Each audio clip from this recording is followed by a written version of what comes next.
"This is the most desperate man I've ever seen. His company's financial chain has broken and it is about to go bankrupt. His wife, however, has secretly fled abroad with the money, leaving him behind." Nankyu was thinking of ending his miserable life when he suddenly heard someone calling for help. So Nankyu quickly ran to the scene of the incident and, at the last minute, caught the woman who was about to fall. However, his feet slipped and he rolled down the hill with the woman. In the nick of time, Nankyu wrapped his arms around the woman, but he accidentally hit the back of his head. This would be an opportunity for him to return to the top. Sura quickly contacted an ambulance and rushed Nankyu to the hospital. Meanwhile, Nankyu's daughter, who had run back from the airport, saw her father on TV and ran to the police station to report the incident. However, Nankyu had been missing for less than 24 hours, so the police did not accept the report. Naeon told the police what had happened to her father, and they agreed to help her file a report first. The police happened to find that a hospital was applying for Naeon's father's information. Naeon, who learned that her father was hospitalized, hurried to the hospital. However, she learned from the doctor that although her father's surgery was successful,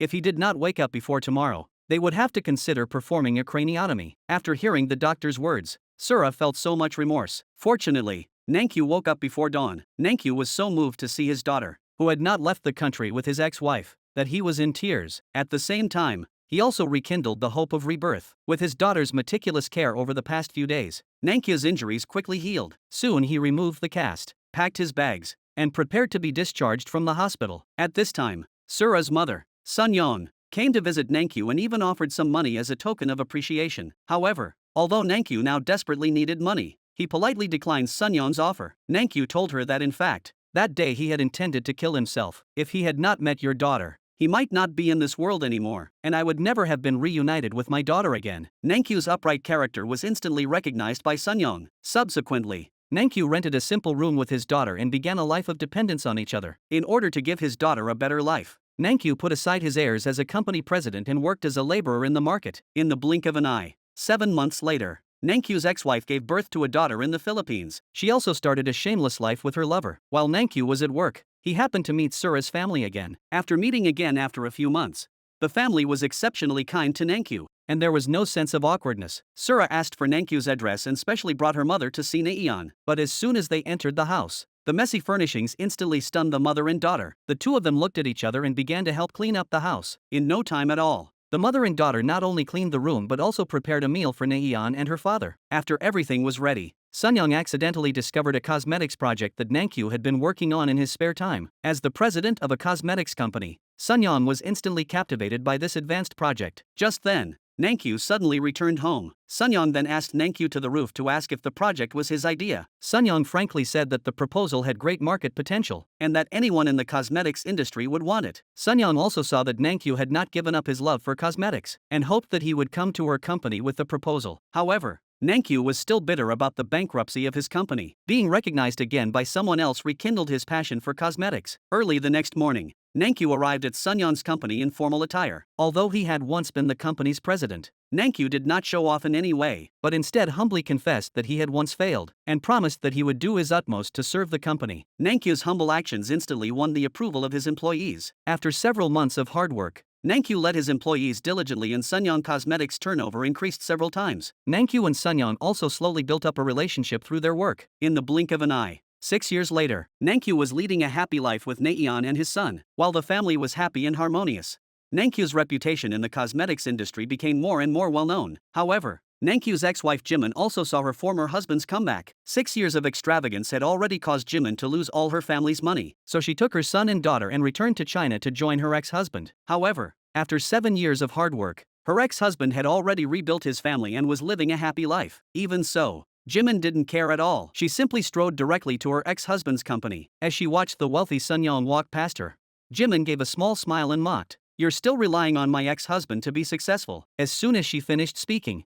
Jimin turned around and tried to go find her ex-husband, but she was stopped by the security guard. Since she didn't have a visitor's pass, she couldn't enter at all. So Jimin strode over to the reception desk and said she wanted to see Mr. Jaemin. This Jaemin is her younger brother whom she abandoned together in the beginning. Jaemin panicked when he saw his sister had found the place and hurriedly pulled her outside the company. Jaemin accused his sister of how could she still have the face to come find her brother-in-law after what she did in the beginning. Jimin said she came entirely for the child. Even her own younger brother could see that this was an excuse. Jaemin accused his sister, saying every time she said it was for the child, but in the end it was just to have what you want. Jaemin felt ashamed of his sister's behavior. After listening to his younger brother's scolding, Jimin just gave a carefree smile. Jaemin said that Sunyoung accepted him into the company even though he knew about his relationship with Nankyu, and Sunyoung's mother would send him kimchi and side dishes every week. The Sunyoung family has taken good care of him, so he doesn't want his sister to come and destroy his brother-in-law's happy family. Unexpectedly, Jimin said that his younger brother is a white-eyed wolf, insisting that he had been beaten up for Jaemin for 12 years and had endured it all with gritted teeth, and that he had worked so hard to save up for Jaemin's university fees that he had barely had time to live. Now you dare to insult me like this?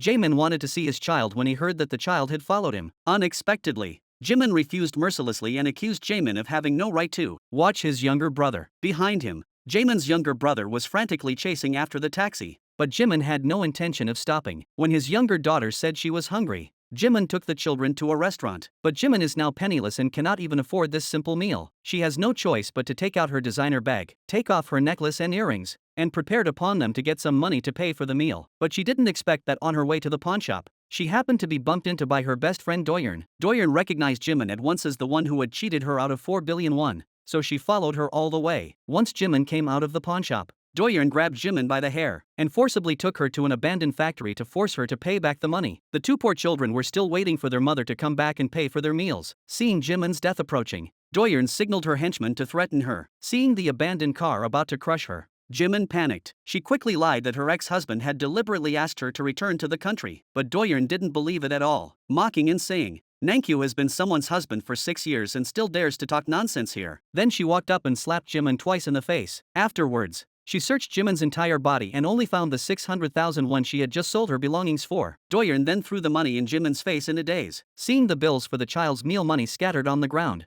Jimin endured the humiliation and picked up the bills one by one. But at that moment, Doyeon stepped hard on Jimin's hand. Jimin was worried about her two children who were still waiting for her at the restaurant. She had no choice but to call her brother to try to convince him that she still had a chance to get back together with Nankyu and repair their broken relationship. When Jaemin anxiously rushed to the scene, he found his sister sitting on the ground in a daze. He had no choice but to help his sister make a false statement as she had asked. However, Doyeon had prepared an insurance policy just in case, and asked Jimin to sign it. If the money is not paid within 2 months, Jimin will have to pay with his life. After signing the insurance policy, Jimin anxiously wanted to rush to the restaurant to pick up his children. Jaemin wanted to take his sister to the hospital first. However, Jimin insisted that Jaemin go pick up the children first, saying that he would go to the hospital. Unexpectedly, as soon as Jimin walked into the hospital, he became unable to support himself and fainted on the ground. When the doctor examined Jimin, he found that her whole body was covered with bruises and scars. The two children were also sent to the police station because the store was closed. Jaemin anxiously ran to the police station to report the case after not seeing her children at the restaurant. Unexpectedly, she happened to meet two homeless children, so she took the children to her house first. Early the next morning, Jaemin went to the hospital to visit her sister on purpose. Jimin took the opportunity to ask her brother to get some money from the company in her ex-husband's name, saying that she had a chance to get back together with Nankyu. Jimin's request put Jaemin in a dilemma. On the one hand was his sister, who had grown up together with him and suffered hardships. On the other hand was his brother-in-law and Sunyoung, who had taken care of him in every way. After a difficult internal struggle, Jaemin did not want to betray his sister, who had taken care of him so well. However, at that moment, the scene of his sister desperately protecting him when they were young suddenly flashed through his mind. Thinking about this, Jaemin's eyes reddened instantly and in the end, he chose to help his sister. He secretly infiltrated Nankyu's office and falsified the accounts. However, as soon as Jimin got the money, she went to the mall. She not only bought daily necessities such as furniture and appliances, but also bought new clothes for her child. Then she shipped all these things to the house next to Sunyoung's. Jimin did not reveal her identity and lied that she was just a new neighbor who hoped to look after each other in the future. Just as Sura greeted Jimin warmly, Naeyeon suddenly noticed this familiar figure. She wanted to go up and confirm, but she was too late, so she turned on the surveillance camera in the room. Although she couldn't see her face, Naeyeon's suspicions were immediately aroused by the familiar figure of her mother. Naeyeon looked at the rice cakes her mother had sent and instantly recalled the scene of eating rice cakes with her family 7 years ago. The rice cakes her mother made were exactly the same as the ones just sent. Although she was not sure, Nayeon's heart had already started to worry. As a return gift, her grandmother wanted Sunyoung to take some dumplings she had just wrapped and give them to Nayeon. When Sunyoung was getting ready to leave, Nayeon immediately panicked. It turned out that it wasn't Sunyoung who came to deliver the dumplings, but Sura. Unexpectedly, her younger daughter was so eager to eat the dumplings that she accidentally burned her lips. Jimin then blamed Sura for everything. In a fit of anger, she poured all the dumplings into the trash can. When Sura returned, she suddenly mentioned the surname of the neighbor next door. This made Nayeon even more worried that the neighbor was her mother, so she hurriedly ran to the doorman to find out more about the new neighbor's family. The security guard told Nayeon that the family had 2 children, a son in high school and a daughter in kindergarten. At this time, the security guard suddenly noticed Nayeon's younger brother returning home. Nayeon hurriedly tried to catch up to confirm, but she was still a step too late, so she quickly called her uncle to ask if her mother had returned to the country. Jamin immediately panicked and quickly pretended to be calm, saying that he had lost contact with his sister for several years. After hanging up the phone, Nayeon hurriedly ran to her mother's house. She trembled as she tried to ring the doorbell, but she was worried that her guess was true. Just as she hesitated, Nankyu and Sunyoung suddenly walked out of the room. Nayeon quickly lied that the neighbor's child seemed to have dropped something, which did not arouse Nankyu's suspicion, and Nankyu and Sunyoung came out for a walk, a scene that happened to be seen by Jimin. Soon, Nankyu went on a business trip to China to research the market. Jimin deliberately sent a message to Nankyu, reading, "I'll wait for you when you come back safely." Nankyu was puzzled, and he dialed the phone back. However, Jimin did not answer the phone, and the first step for Jimin to achieve her goal was to convince her daughter, so she deliberately went to the beauty salon where Nayeon works. Unfortunately, Nayeon was not in the store at the moment. Then the clerk called to tell Nayeon that a woman had come to see her and was also particularly interested in her private life. Based on the physical description of the woman given by the clerk, Nayeon immediately guessed that it was very likely that her mother had come to see her, so she hurried to her uncle to ask, so scared that Jamin's phone, which was talking to his sister, fell to the ground. Seeing Jamin's panicked behavior, Nayeon guessed that he was on the phone with her mother, so she snatched the phone away from him and hung up. Nayeon didn't dare to delay and hurried to the house. Unexpectedly, Jimin was already waiting for her downstairs. Nayeon knew that her mother had moved here on purpose because she knew that she and her father were here, so she questioned her mother about the purpose of moving here. Jimin, however, accused her daughter of being ill-mannered every time she lied and said that she and her father were only getting a divorce because she didn't want Nayeon and her younger brother to be chased by the creditors, and that they had agreed to live separately until Nankyu's situation improved. Jimin even pretended to be very aggrieved in order to get close to her daughter, but Nayeon simply didn't believe her and told her to leave quickly. Nayeon told her mother that for her and her father, "You are no longer our family." She questioned her mother if her father was still penniless. "Would you come back to us? If we still owed a lot of debt and had nowhere to live, would you still come back for us?" Nayeon also guessed that her mother never really wanted to come find her and father, and accused her of only being there when she had money and running away when she didn't. This is simply not something a human being should do.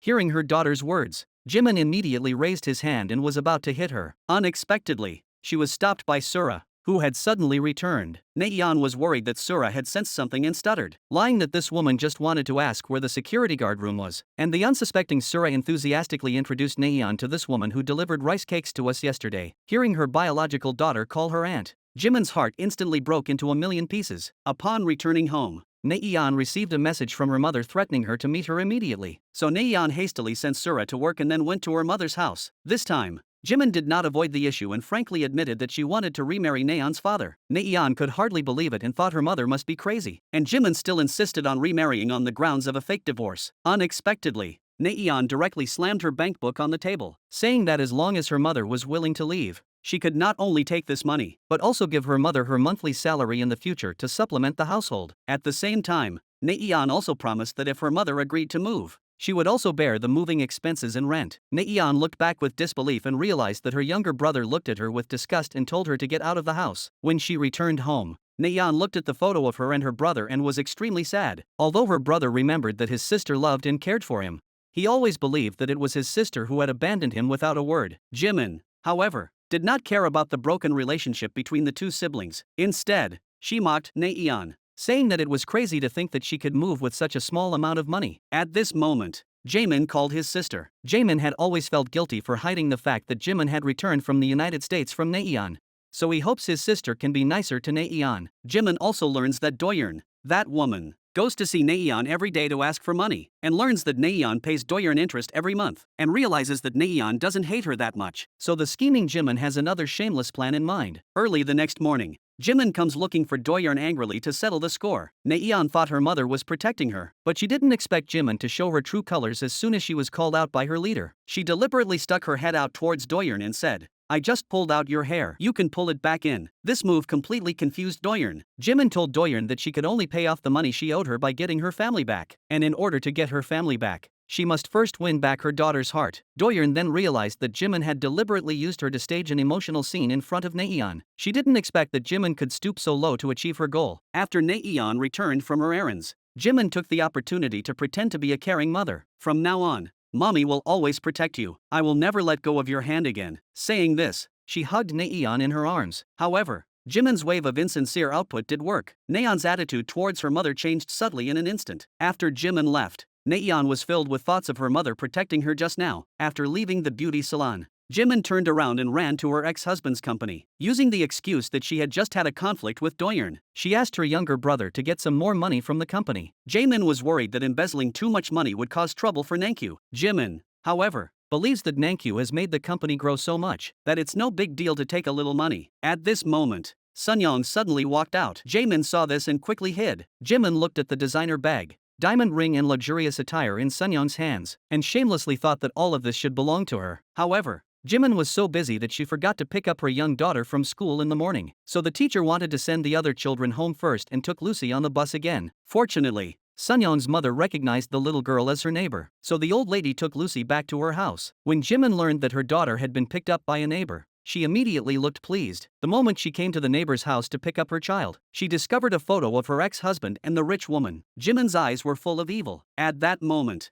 Sunyong suddenly returned and greeted Jimin warmly. However, she had no idea that an evil plot was about to befall her. In order to get acquainted, Sunyong specially invited Jimin to taste the famous tea in her house. Just as Jimin wanted to lift the cup, she found that the cup actually had a scene of her ex-husband and Sunyong in love printed on it. At this time, the old lady still pointed at the photo on the cup and said that she really missed her son-in-law. She also specially told Jimin that the cup was specially made when the two went on their honeymoon. Listening to the old lady's praise of her son-in-law and her display of the two's sweet love, Jimin's anger instantly soared. But in order to achieve her goal, she held back. Just then, Sunyong's phone suddenly rang. Seeing Sunyong calling Jimin husband over and over, Jimin's face instantly changed. Sunyong also took the phone and ran back to her room, showing off her affection for Nankyu. However, after Sunyong left, the old lady's praise for her son-in-law became even more uncontrolled. At this moment, Jimin could no longer hold back. She put down the cup and wanted to leave, but Lucy's school bag was in the old lady's room, so the old lady led Lucy to get it. Jimin,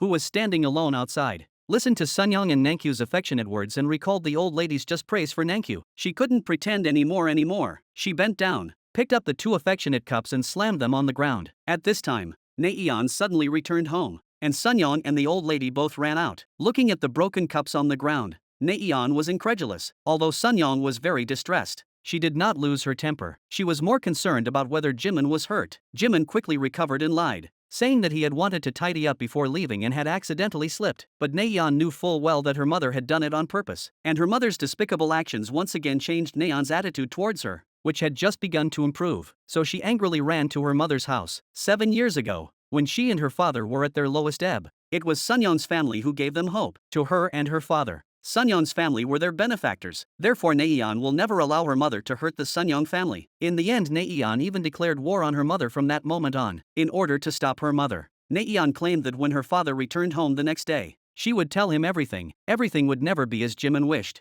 and she would sever her relationship with Jimin as a mother and daughter. But Jimin was not at all afraid, because she had already planned a new scheme in her heart. Jimin never expected that her new plan would get stuck with Jaemin. It turned out that Jaemin didn't want to continue betraying Nankyu and Sunyong. This time, instead of helping her sister embezzle money from the company, he resolutely decided to withdraw from her plan. This time, Jimin was completely panicked. If Nankyu knew everything, all the efforts she had made would be for nothing. However, what Jimin didn't expect was that her daughter's attitude towards Doyeon was no longer weak, and for the first time in several years, she started charging Doyeon for makeup. Doyeon then realized that Naeon had already severed her relationship with Jimin, so Doyeon proudly called Jimin and said, "You pulled out my hair to get your daughter, but now your daughter is going to abandon you. I'm afraid you won't be able to pay me back." Jimin hung up in anger. She was worried that her daughter would tell her ex-husband everything, so she called Naeon to try to stop her from going to the airport. Unexpectedly, she was rejected by Naeon. Seeing that her plan was about to be completely undone, Jimin panicked, so she found Naeon before Naeon left, but Naeon simply refused to pay any attention to her mother. Naeon was overjoyed to see Sura come to pick her up. Just then,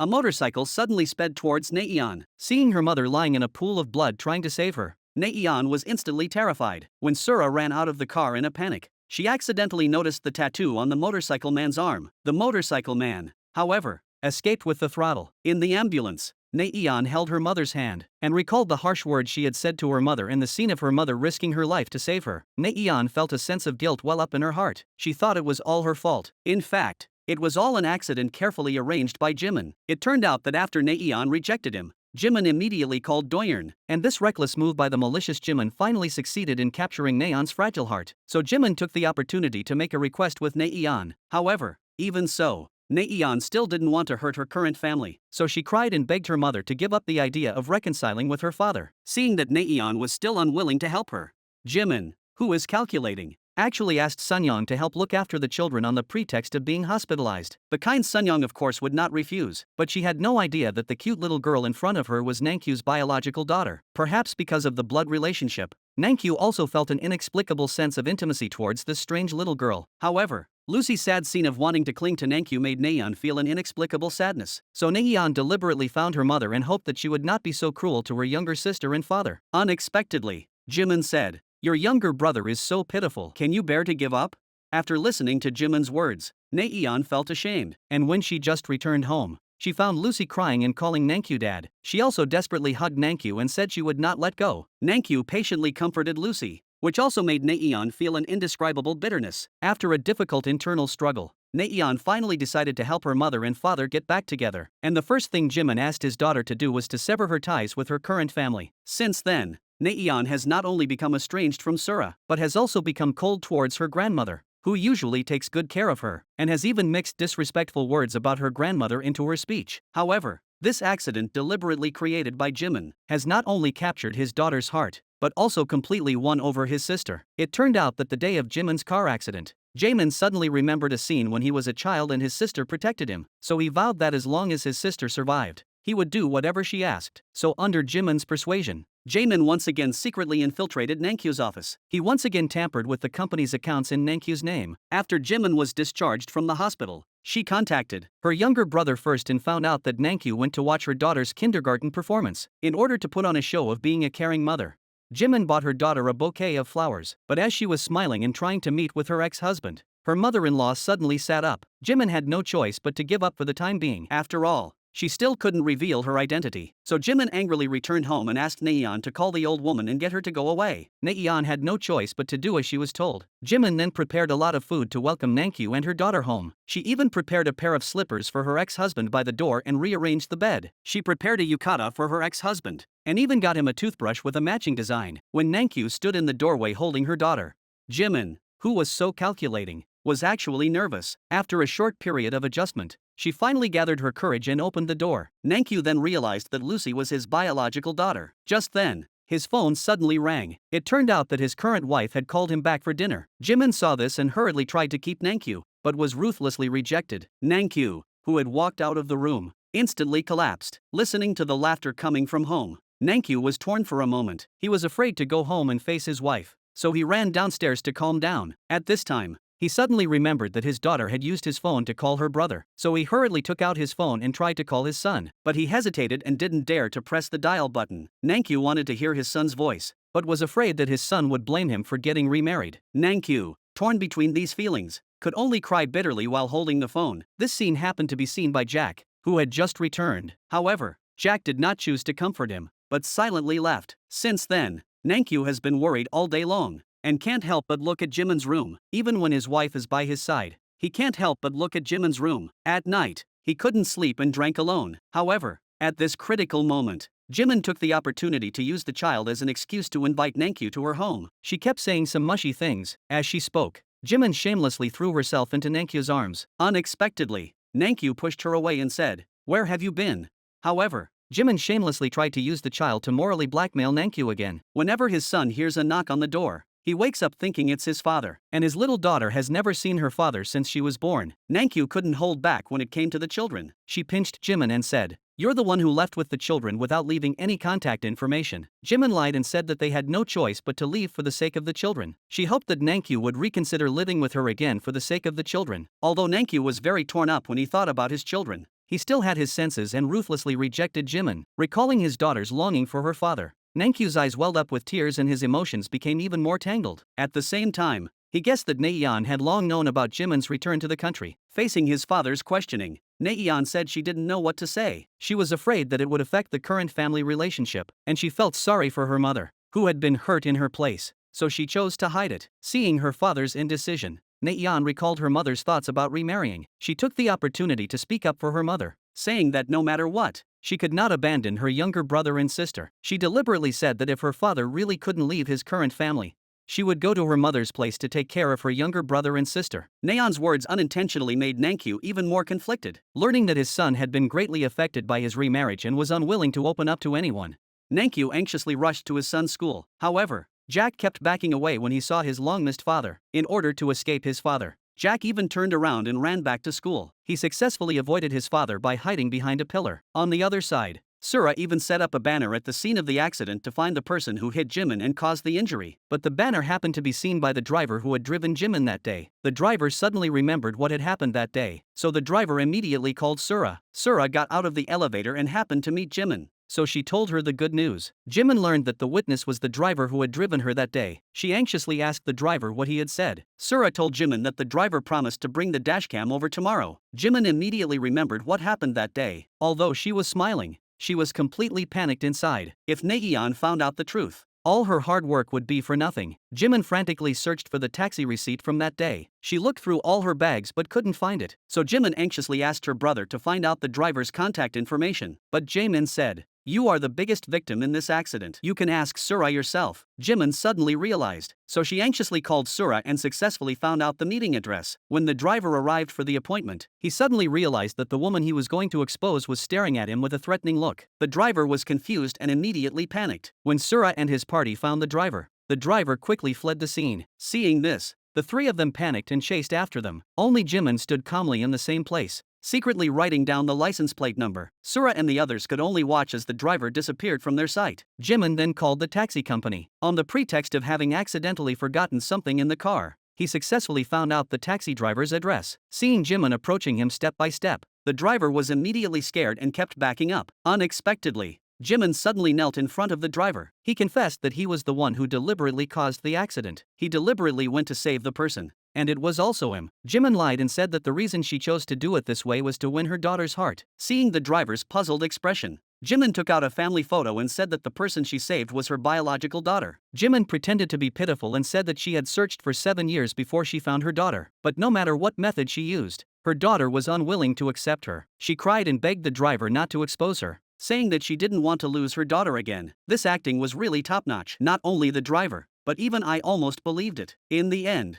the driver took out the memory card and handed it to Jimin. But as soon as Jimin stepped out of the courtyard, she changed her expression. She thought everything would go as she wished. Unexpectedly, that night, her ex-husband asked Jimin out. This scene happened to be seen by Naeon. Naeon was worried that the two would quarrel, so she quickly dialed her father's phone to inquire about the situation. However, the phone kept going unanswered. She had no choice but to edit a text message and send it to her father's phone. But Nankyu had forgotten his phone at home. This message happened to be seen by Sunyoung. Sunyoung finally learned that Nankyu's ex-wife had returned, and that her ex-husband had taken Jimin to the riverbank. Jimin thought that her ex-husband wanted to remarry her, but Nankyu suddenly said that he wanted to get custody of the child. Jimin slapped Nankyu in the face, and said, "I came back to remarry you. How can you want the child but not me?" Nankyu immediately became furious. 7 years ago, you saw me go bankrupt and take the child and money and flee abroad. If I had had the 4 billion, I could have stood back up, and our family could have lived happily. Now that I'm rich, you're shamelessly trying to get back together with me. Don't even think about it.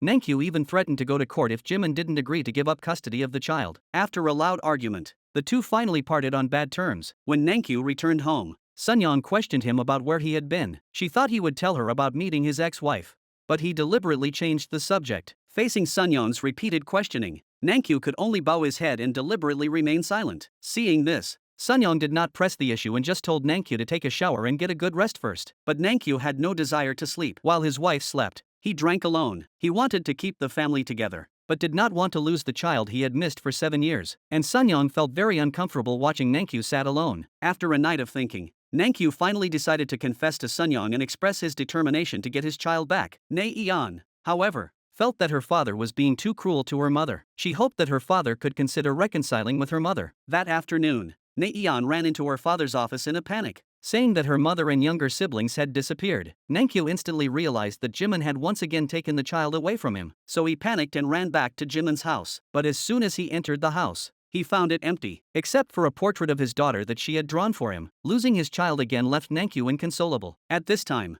Jimin was taken to an abandoned warehouse, where a group of strong men mercilessly raped and beat Jimin, accompanied by screams of agony. Since Jimin had moved without saying goodbye, the vicious Doyeon actually wanted to give Jimin away in order to get the money she had been cheated out of, and then she could reasonably get the insurance money signed by Jimin. Seeing that she was about to go to hell, Jimin completely fell into despair. On the other side, Lucy was looking for her mother and accidentally got mud splashed all over her by a motorcycle on the side of the road. A powerful sense of fear instantly made Lucy cry, so she hurried back home. At this moment, Lucy suddenly discovered the family photo stuck in the book, and she also learned that the uncle in the neighbor's house was her father. Jimin, in order to save his life, cursed Doyeon as a pig with no brain, and Doyeon, in anger, slapped her. Jimin confidently told Doyeon to turn on her phone. When Doyeon turned on her phone, she found that Nankyu had already called Jimin dozens of times. Before long, Nankyu's phone rang again. Hearing Nankyu's anxious words, Doyeon once again chose to believe Jimin. Soon, Nankyu hurriedly arrived at the warehouse. He asked Jimin why he was beaten up like this, and watched Nankyu hug Jimin and leave the warehouse. Doyeon seemed to see the hope of getting back 4 billion again. After returning home, Lucy burst into Nankyu's arms in tears, and said, "Why didn't you tell me you were my father?" Facing his daughter's questioning, Nankyu also instantly broke down and admitted their father-daughter relationship. Seeing that Lucy was unwilling to leave her father, Naeon called Sunyong, lying that her father's friend's father had passed away, so he couldn't come home today. But as soon as she hung up, Sunyong sensed that something was wrong, because she felt that Naeon shouldn't have made that call. When Naeon returned home, Sunyong confessed that she already knew about her mother's return to the country. She had wanted to be honest with Naeon and get her to tell the truth, but Naeon immediately flew into a rage. Naeon's cold words made Sunyong extremely sad. At the same time, she was even more certain that Nankyu was hiding something from her, so Sunyong seriously dialed Nankyu's phone and said that she would wait no matter how late it was, and that Nankyu must come home tonight. Reluctantly, Nankyu calmed her daughter down and sent her to bed, then hurried home. But as soon as she arrived downstairs, Nankyu suddenly received a call from Jimin. Jimin said that her daughter had disappeared. Upon hearing this news, Nankyu hurried back. Although he found his daughter, she refused to let him go. Sunyong waited all night but didn't see Nankyu come home. The next day, when Sunyong went to ask Nankyu why, he was interrupted by an employee. Sunyong had no choice but to leave first. Later,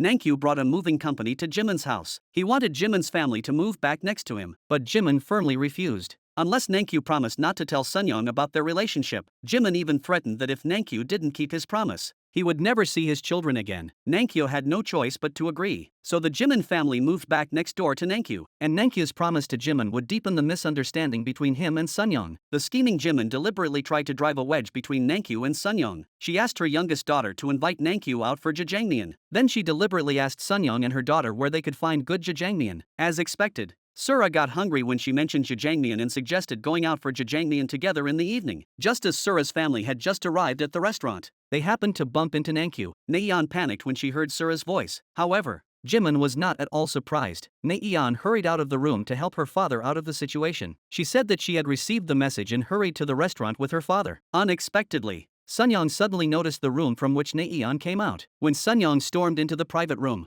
she found it empty. The scene in front of her was unbelievable even to Naeon. Nankyu thought he had escaped. Unexpectedly, Sunyong suddenly noticed the adjacent compartment. Without saying a word, she got up and wanted to find out what was going on. However, Nankyu stopped her in a panic. Sunyong questioned Nankyu what he was hiding. However, all of this was just Sunyong's imagination. Sunyong knew that if she pushed open the door, everything would become clear. But she still didn't have the courage to expose Nankyu to his face. She left the restaurant first, citing physical discomfort. However, there is no hiding a secret forever. Soon it was Nankyu's birthday. Both Sunyong and Jimin wanted Nankyu to spend his birthday with their families. They both prepared a sumptuous birthday feast at the same time. When Nankyu returned home from work, he suddenly received a message from Jimin that the children had made a cake for him and hoped that Nankyu could spend the day with them. Nankyu thought about it, and although he was a little torn, he finally deleted the message and chose to spend his birthday with Sunyoung's family. Jimin had not heard back from Nankyu for a long time and guessed that he had deliberately pretended not to see the message. So Jimin asked her daughter to call Nankyu and said that she wanted her father to come over and fix her desk lamp. Nankyu didn't want to hurt his daughter's feelings, so he lied and said he was going to buy some ice cream for dessert. After he hurriedly fixed his daughter's lamp,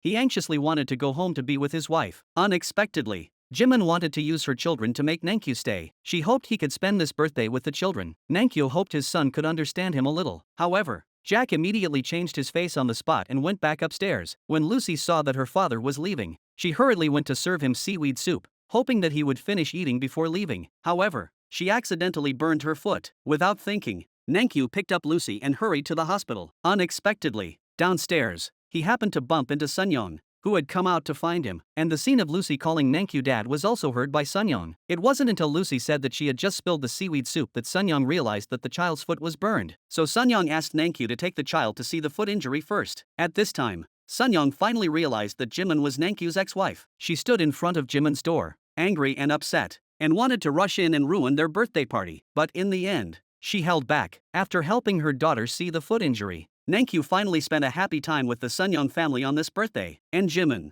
with the two children, could only guard the table in vain. After dinner, Sunyoung questioned Nankyu about whether Lucy was his daughter. Nankyu didn't hide it and admitted that Lucy was his daughter. Sunyoung questioned Nankyu about why he kept it from him. Nankyu said that he didn't even know that they had moved here. He met his ex-wife for the first time on the day of Lucy's performance. Nankyu told Sunyoung everything that had happened these past few days without reservation. He also said that he no longer had any feelings for Jimin. He had even forgotten all the memories. Everything was just for the sake of the children. The only woman he loves is Sunyoung. After hearing Nankyu's confession, Sunyoung finally chose to forgive him. However, Jimin was furious that her plan had failed. Early the next morning, she took the initiative to invite Sunyoung to her house. She deliberately showed Sunyoung the cozy bed, the men's bathrobe in the bathroom, and the two couples' toothbrushes in front of Sunyoung. Jimin said that she and her ex-husband were about to get remarried. However, she didn't know that Sunyoung had long since figured out her identity. Sunyoung said, "Thank you for letting me spend a perfect birthday with my husband." Realizing that Sunyoung had learned her identity,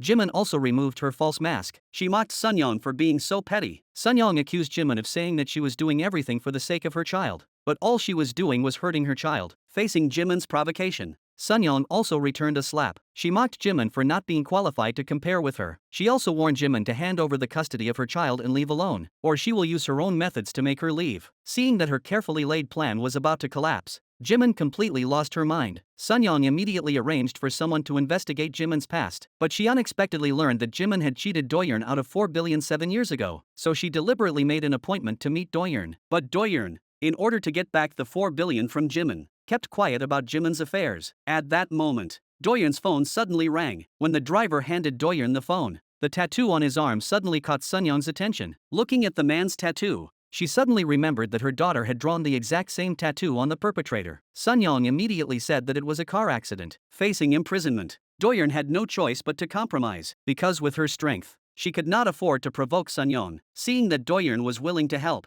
Sunyoung tried to get Doyeon to send Jimin back to the Philippines. The child had to stay and be raised by her. But what Sunyoung never expected was that Doyeon actually hid from her and sent Jimin to a private psychiatric hospital. Then Doyeon sent Nayeon a message in Jimin's name saying that her mother wanted to travel to sort out her feelings. She planned to use this to force Jimin to return to the Philippines, in order to make Jimin agree to leave as soon as possible. The doctor gave her a large amount of sedatives every day. Jimin lied that she was willing to go abroad in order to get away from the torture. But on the way to the airport, she lied that she had diarrhea and wanted to go to the bathroom. The man was worried that Jimin would soil the leather seats, so he had to take Jimin to the bathroom. And with the help of a rich woman, Jimin took the opportunity to jump out the window and escape. Jimin, who had seen the light of day, wanted to come and see her children, but she found that Doyeon's people had already been waiting here. Just as she was torn, she suddenly realized that her 3 children had already become the adopted children of someone else. Seeing Sunyoung replace herself and smile with her children, Jimin felt an inexplicable sadness flood her heart. At the same time, it made her already vicious nature even more evil. She believed that the reason she ended up in a mental hospital was Sunyoung deliberately arranging it, so she decided to throw herself into the trap and try to convince Doyeon to let her out. However, no matter how pitiful and helpless Jimin pretended to be, Doyeon always thinks that Jimin is deliberately acting. In order to discourage Jimin, Doyeon deliberately gives her a difficult problem and asks her to sign 3 insurance policies within 1 day. If Jimin cannot complete it in 1 day, she must leave. With no choice, Jimin can only agree. With a heart of intrigue, She finds Nankyu and does not mention the insurance. Instead, she tells him that she has already figured it out and agrees to let Nankyu raise the child, and lies that she will not come back to bother him in the future. He plans to start a new life on his own. Nankyu thought Jimin had finally reformed and was full of joy. Unexpectedly, Jimin deliberately left the insurance policy on the chair when she left. Nankyu looked puzzled when he found the insurance policy. Later, Jimin came to the entrance of the beauty salon and told Nankyu that the insurance policy she had left in his office was very important. She hoped that Nankyu could help deliver it immediately. Jimin reckoned that Nankyu was almost there, so she deliberately provoked the director, and then she handed the insurance policy to the dean. At this time, Nankyu happened to arrive just in time to see Jimin being humiliated. Jimin saw Nankyu deliberately acting subservient. She badgered the dean, begging him to take out an insurance policy. Nankyu saw the scene of Jimin being pushed away ruthlessly, and a wave of sadness instantly flooded her heart. And Jimin, relying on her shameless spirit, finally managed to get the dean's insurance policy. Then Jimin shamelessly rang Sunyoung's doorbell. Sunyoung froze when she saw Jimin. She didn't want Jimin to come in, but since Lucy and the old lady were there, she had to let Jimin in. Jimin used the same tactics to deceive Sunyoung. However, at that moment, Sunyoung suddenly received a phone call from a client inviting her to dinner. Hearing the conversation, Jimin instantly came up with a shameless plan. So she deliberately called Nankyu and said that the information was urgently needed. "Why didn't you come just now?" Nankyu wanted to deliver it right away, but Jimin lied and said that it was inconvenient. They arranged to meet at the restaurant at 6:30 p.m. After meeting in the evening, Nankyu handed over the signed insurance policy to Jimin without saying a word and promised to help if needed. When Sunyoung accompanied the client to the restaurant, she happened to bump into the two of them drinking red wine together. Jimin guessed that it was about time and got up to leave, and then pretended to be drunk and fell headlong into Nankyu's arms. But this scene happened to be seen by Sunyoung, and Jimin showed a smug look on his face. After the two of them walked out of the restaurant, Nankyu received a call from Sunyoung. Nankyu thought that he could get away with lying to his wife, but he didn't expect that Sunyoung's phone rang again when the taxi was halfway there. When the two returned to the restaurant, Jimin pretended to be innocent. "Don't blame Nankyu for anything. He didn't do anything wrong." Nankyu met with him to help him get insurance. Unexpectedly, Sunyoung exposed Jimin's plot to him face to face. "If you still have the slightest shred of decency, you wouldn't have eavesdropped on my phone call. You deliberately asked Nankyu to come here to act." Nankyu then realized that everything was Jimin's plot, but it was already too late. Sunyoung didn't want to continue fighting with the poisonous Jimin. She also didn't want to continue watching the idiot Nankyu continue to be deceived by Jimin. After saying that, she angrily left. Jimin then handed the 3 insurance policies to Doyeon, so she regained her freedom. In order to achieve her ultimate goal,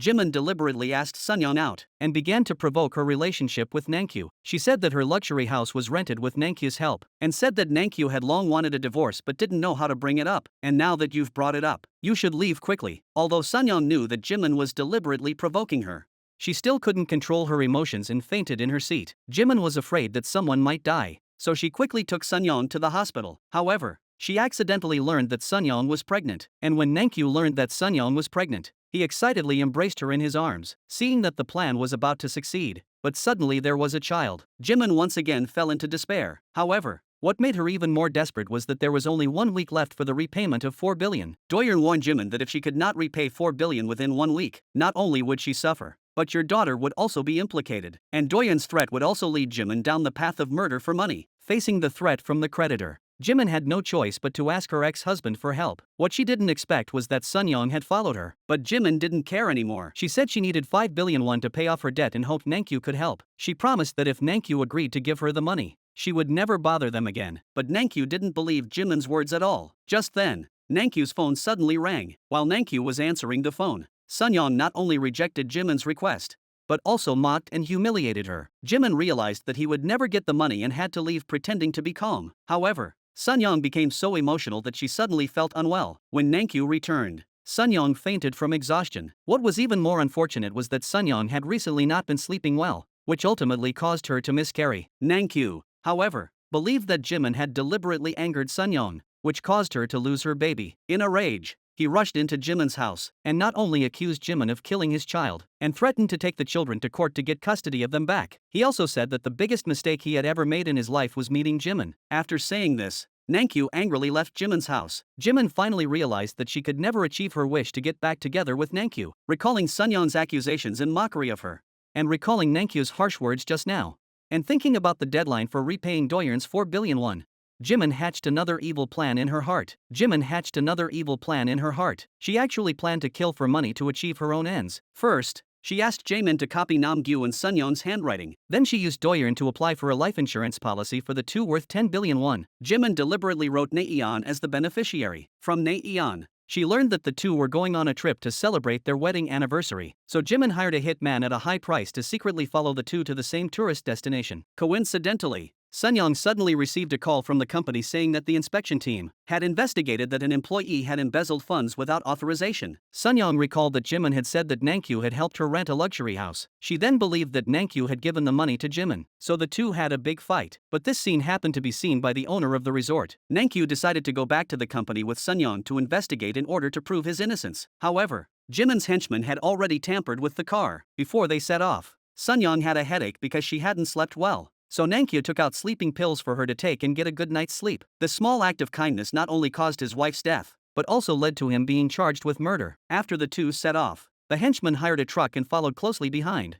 honking the horn non-stop. Nankyu had no choice but to speed up to try to shake off the truck. When he was about to step on the brake, he discovered that the brake had failed. Nankyu hurriedly woke up his wife next to him, but it was useless. In the end, the truck kept forcing them to get off the car and accidentally rushed down a cliff. What Jimin didn't expect was that Nankyu didn't die, but was washed ashore by the waves. After emergency rescue by the doctor, Nankyu was lucky to have his life saved, but he has been in a coma ever since. However, when the police investigated the accident, they learned from the owner of the resort that the two had had a big fight before leaving. There was surveillance footage to prove it. On the other side, the vicious Jimin was waiting for the insurance money to repay Doyeon's debt, but she accidentally learned that Nankyu did not. This completely panicked Jimin. She was worried about not getting the insurance money she deserved, and she was also afraid that her crime would be revealed. The police learned through their investigation that Sunyeon's last call was from her secretary. Sura immediately had doubts, because her mother never worked during the holidays. When she learned that it was the secretary who reported the embezzlement,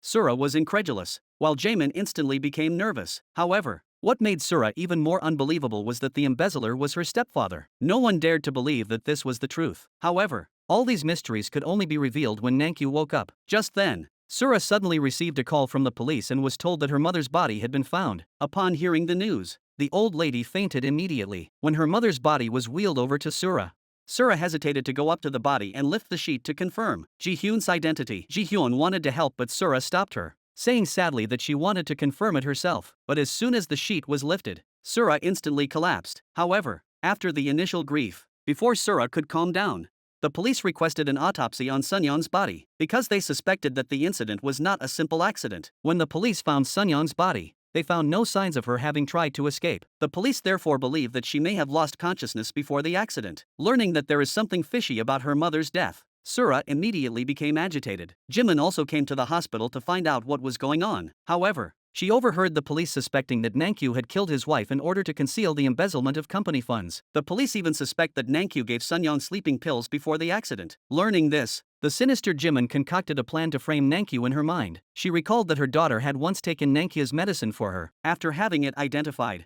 she discovered that it was actually a sleeping pill. And in China, you can only buy this kind of medicine with a doctor's prescription. Recalling that Sunyeon had given her a bottle of nutritional medicine that she often took, Jimin bought the same sleeping pills as Nankyu through a friend. She then replaced the nutritional medicine that Sunyeon had given her with the newly purchased sleeping pills. She then assigned a hitman to throw the switched pills at the scene of the accident. From this moment on, Jimin, for her own selfish gain, also completely embarked on a path of no return. At the same time, the police also investigated that both Nankyu and Sunyeon had taken out large insurance policies before the accident. However, what was puzzling was that the beneficiary was Naeon. This also made the ignorant police suspect that Nankyu had deliberately caused the accident for the insurance money. At this moment, Nankyu suddenly woke up. However, he could not remember anything about the car accident. Instead, he asked where Sunyeon was. Learning that Sunyeon was no longer alive, Nankyu became emotional and desperately tried to get out of bed to find Sunyeon. Although there was nothing abnormal with Nankyu's brain, he was likely suffering from selective amnesia. Soon after,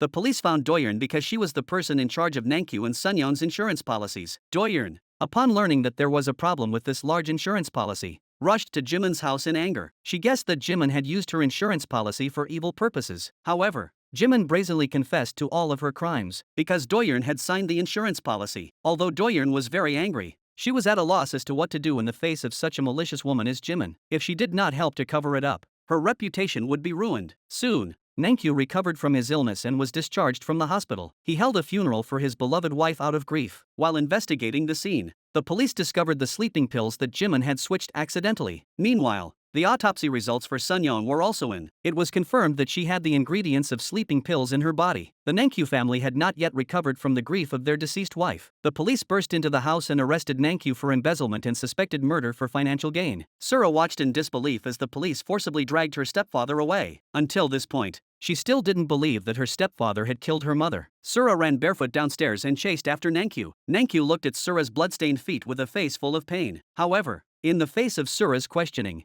Nankyu did not make any reply, because he simply could not remember anything that had happened that day. He could only watch as Sura furiously yelled at him. A few days later, Sura learned from the police that the person living next door to her house was her stepfather's ex-wife. This only made Sura more suspicious that her adoptive father had really embezzled public funds. So in a fit of anger, she rushed into Jimin's house. However, in the face of Sura's questioning, Jimin pretended to be a good person. The reason why no one told you is that they were afraid of hurting you. And Nankyu, in the face of Sura's questioning, said that the situation was stable and then told her. Sura said that she would testify in court tomorrow to prove that her parents were very much in love. She thought that her testimony would help her stepfather, but she didn't expect that her testimony would be useless in the face of such strong evidence. The prosecutor not only provided surveillance footage of the two of them and testimony from the owner of the resort, but even the company secretary testified in court to prove that Nankyu had embezzled funds. In the end, the prosecutor even produced the medicine picked up at the scene of the incident, and suspected that Nankyu had replaced Sunyeon's nutritional medicine with sleeping pills beforehand, and even suspected that Nankyu had planned the accident in advance. All the unfavorable evidence pointed to Nankyu. It also made Sura's trust in her stepfather become vague. In the end,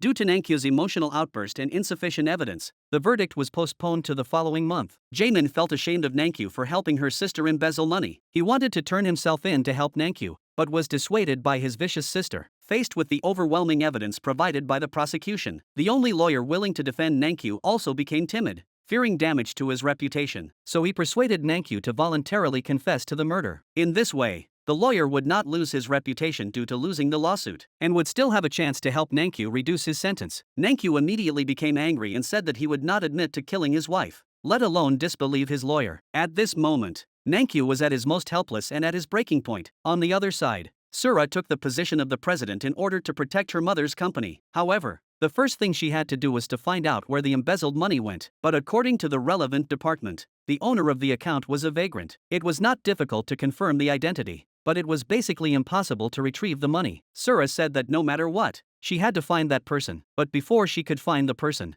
Sura encountered a problem at the company, because Choi director wanted to take the position of the president. He united with the major shareholders to attempt to impeach Sura. Director Choi even said that at the next extraordinary shareholders meeting, the shareholders would elect a professional manager to be the new president of the company. Sura, who had never encountered such a thing before, was instantly at a loss, and Jimin, who learned that Sura was about to lose control of the company, got up to no good again. She actually harbored the ambition of becoming the president of a cosmetics company, but before she could start her move, she was arrested again by Doyeon. Since Sunyeon's death was determined to be a murder with insurance fraud suspicions, Jimin didn't get a single penny of the insurance money, and Doyeon no longer had the patience to wait for the day Jimin would pay her back, so she planned to kill Jimin and collect the insurance money. In desperation, Jimin threatened that Sunyeon Cosmetics would soon be hers. She hoped Doyeon would give her some more time. She would definitely pay back the money she owed then, double the amount. In this way, Jimin successfully bought herself another 2 months. After being threatened by Doyeon, she also accelerated her plan to seize the company. She first found Jaemin and got information about the major shareholders of the company. Jimin was surprised to find that the owner of Naeon's beauty salon and her son both held shares in the cosmetics company. So she first found Director Choi and lied that she held 15% of Nankyu's shares. Jimin promised that she would help Director Choi become the president of the company, and she just hoped that she could give Naeon a senior management position in the future. Then she found the owner of the beauty salon and lied that she had a way to make Nankyu transfer its shares to Naeon. And your son Ji-hyun will become the president. How could the director refuse such a good thing?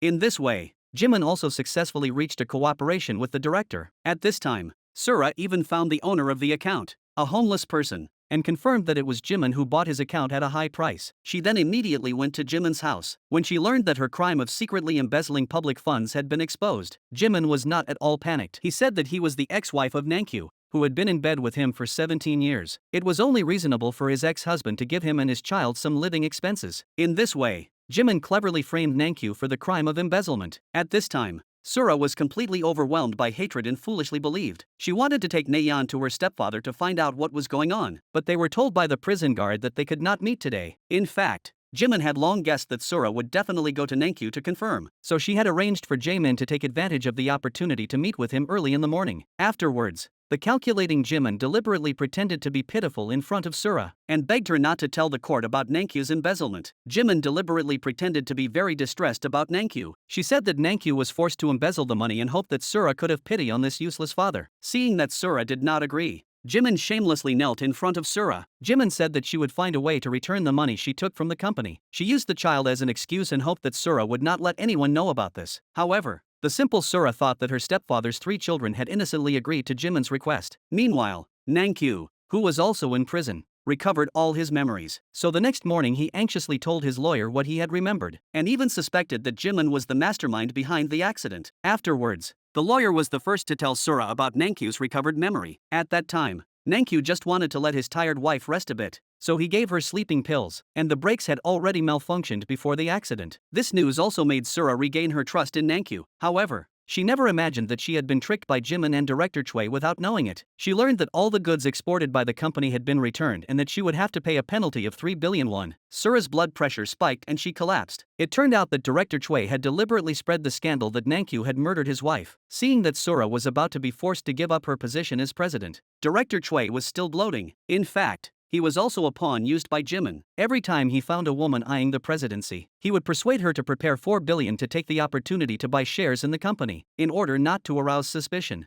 Jimin suggested that in addition to President Min, she would also help find several more accounts to buy these shares, and promised to have the account owners sign a power of attorney to give the authority to President Min. At this time, President Min was still smugly praising Jimin for being meticulous. On the other hand, Nankyu learned that the extraordinary general meeting of shareholders was approaching, so he asked a lawyer to appoint all his shares to Sura. Nankyu thought that this power of attorney would help Sura retain the position of president, but he didn't expect to be greeted not by Sura but Naeon. Naeon told Nankyu that Sura was not there because she was dealing with a contract dispute. Naeon had no choice but to let Naeon transfer the shares to Sura, and when Naeon saw her father's concern for Sura, but was jealous and thought that in the end, her father was only worried about her sister. When Sura hurried over after she finished her work and saw the file folder in Naeon's hands, she anxiously asked her father if he had given her the power of attorney. When she saw Naeon nod, Sura was overjoyed, but Naeon had no intention of giving her the power of attorney. Instead, she turned her head disdainfully and left. Watching Naeon leave with the power of attorney, Sura was incredulous. She thought that her father had appointed Naeon to the shares, and from this moment on Naeon was completely changed under the influence of Jimin.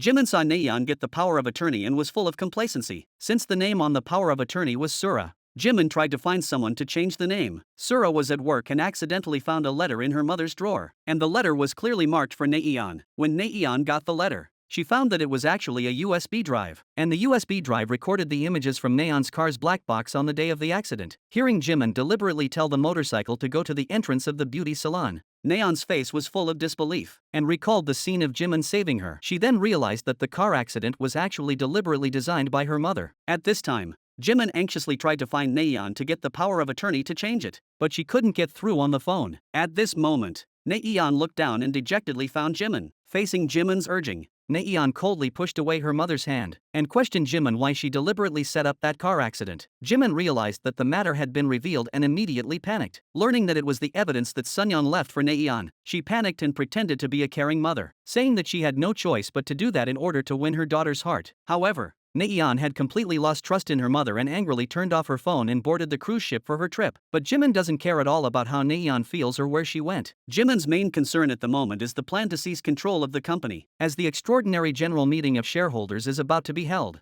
She finds President Min and hands over the shares she has bought. Jimin reminds President Min that if he wants to be sure, he also needs to get his son Ji-hyun's shares, knowing that Naeon likes Ji-hyun. She wants to take this opportunity to match the two of them up, so Jimin gave President Min Naeon's address, which she had found out. She wanted President Min to persuade Ji-hyun to go find Naeon, so that Ji-hyun would miss the opportunity to vote at the shareholders' meeting. In this way, Ji-hyun's shares would be appointed to President Min's name. President Min deliberately found his son and gave him Naeon's address in order to achieve his goal. Ji-hyun found Naeon and wanted to come back together to participate in the shareholders' meeting. Unexpectedly, Naeon deliberately turned off Ji-hyun's phone, but Ji-hyun was worried about Sura, so she ignored Naeon's attempts to stop her and insisted on going back to vote. Naeon even got in the way of the car in order to keep Ji-hyun. Ji-hyun was unable to brake in time and ended up hitting Naeon. Fortunately, Naeon was unharmed, but Ji-hyun also managed to miss the shareholders' meeting. However, at the shareholders' meeting, Sura looked at Ji-hyun's seat and panicked, and Jimin's uninvited presence made Sura even more panicked. Sure enough,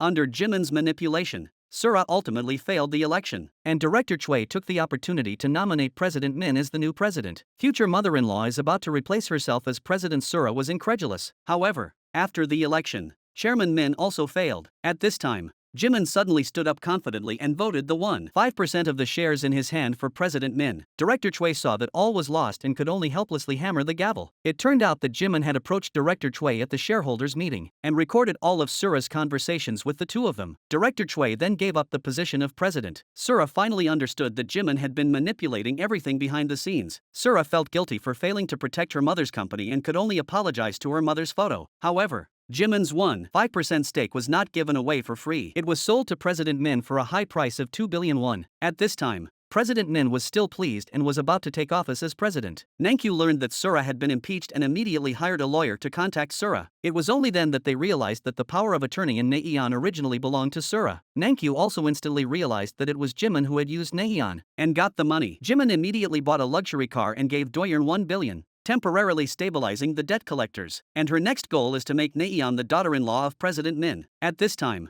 the lawyer told Nankyu that new evidence had been found in the case. Hearing this news, Nankyu finally saw hope for getting out. In fact, the righteous lawyer in front of her was just a despicable person who worked for money. Sura watched her once kind sister sit in a position that should have been hers, and she was full of disbelief. What made her even more unable to believe was that after the inauguration ceremony had just ended, President Min issued a new job announcement. Ji-hyun was appointed vice president, and Naeon was born team leader. In this way, Sura not only fell from the president to an ordinary employee, but her immediate supervisor also became Naeon. Ji-hyun was very disappointed with Naeon's actions, but in her heart she was always guilty for having hit Naeon, and she could only watch Sura being trampled on. While Sura was also very aggrieved, she did not blame anyone. She hoped that Ji-hyun could work hard with her and hang in there. Sura is confident that everything will return to normal after her stepfather is acquitted. Nankyu has mixed feelings when he sees Sura being removed from her position as manager. He just hopes to go out and help Sura as soon as possible. But he never dreams that all this is caused by his ex-wife and daughter. What he doesn't expect is that Naeon has also started to distance herself from him. Naeon is biased and thinks that her father has always only cared about Sura. Since she got the letter of appointment, everyone has started to care about her. It's just a piece of paper, but it has caused a radical change in the way everyone treats her. Nankyu can't believe that his once kind daughter has become so sinister. Naeon said that she will only rely on her mother in the future. Even if her father is acquitted, she will not rely on him again. Seeing Naeon's heartless attitude, Nankyu is heartbroken. Although he wants to turn Naeon back into the kind daughter she once was, but being locked up here, he can't do anything. Soon, Nankyu finally welcomed the day of the final trial. He thought that by finding a tool to break the brakes, Nankyu would be able to clear his innocence. But after identification, the fingerprints on the pliers turned out to be the same as Nankyu's. Facing the prosecutor's on-the-spot identification, Nankyu looked incredulous and instantly became emotional, desperately trying to prove that he had not broken the brakes. However, in the face of this strong evidence, Nankyu's words were futile. At this moment, everyone believes that Nankyu is the murderer who killed his wife for money. Jimin, however, seems exceptionally calm because it was all part of her plan. After the incident, Jimin learned that the police had recovered the car. She was worried that the police would discover traces of brake tampering. Recalling that Nankyu had used pliers to fix her daughter's light bulb,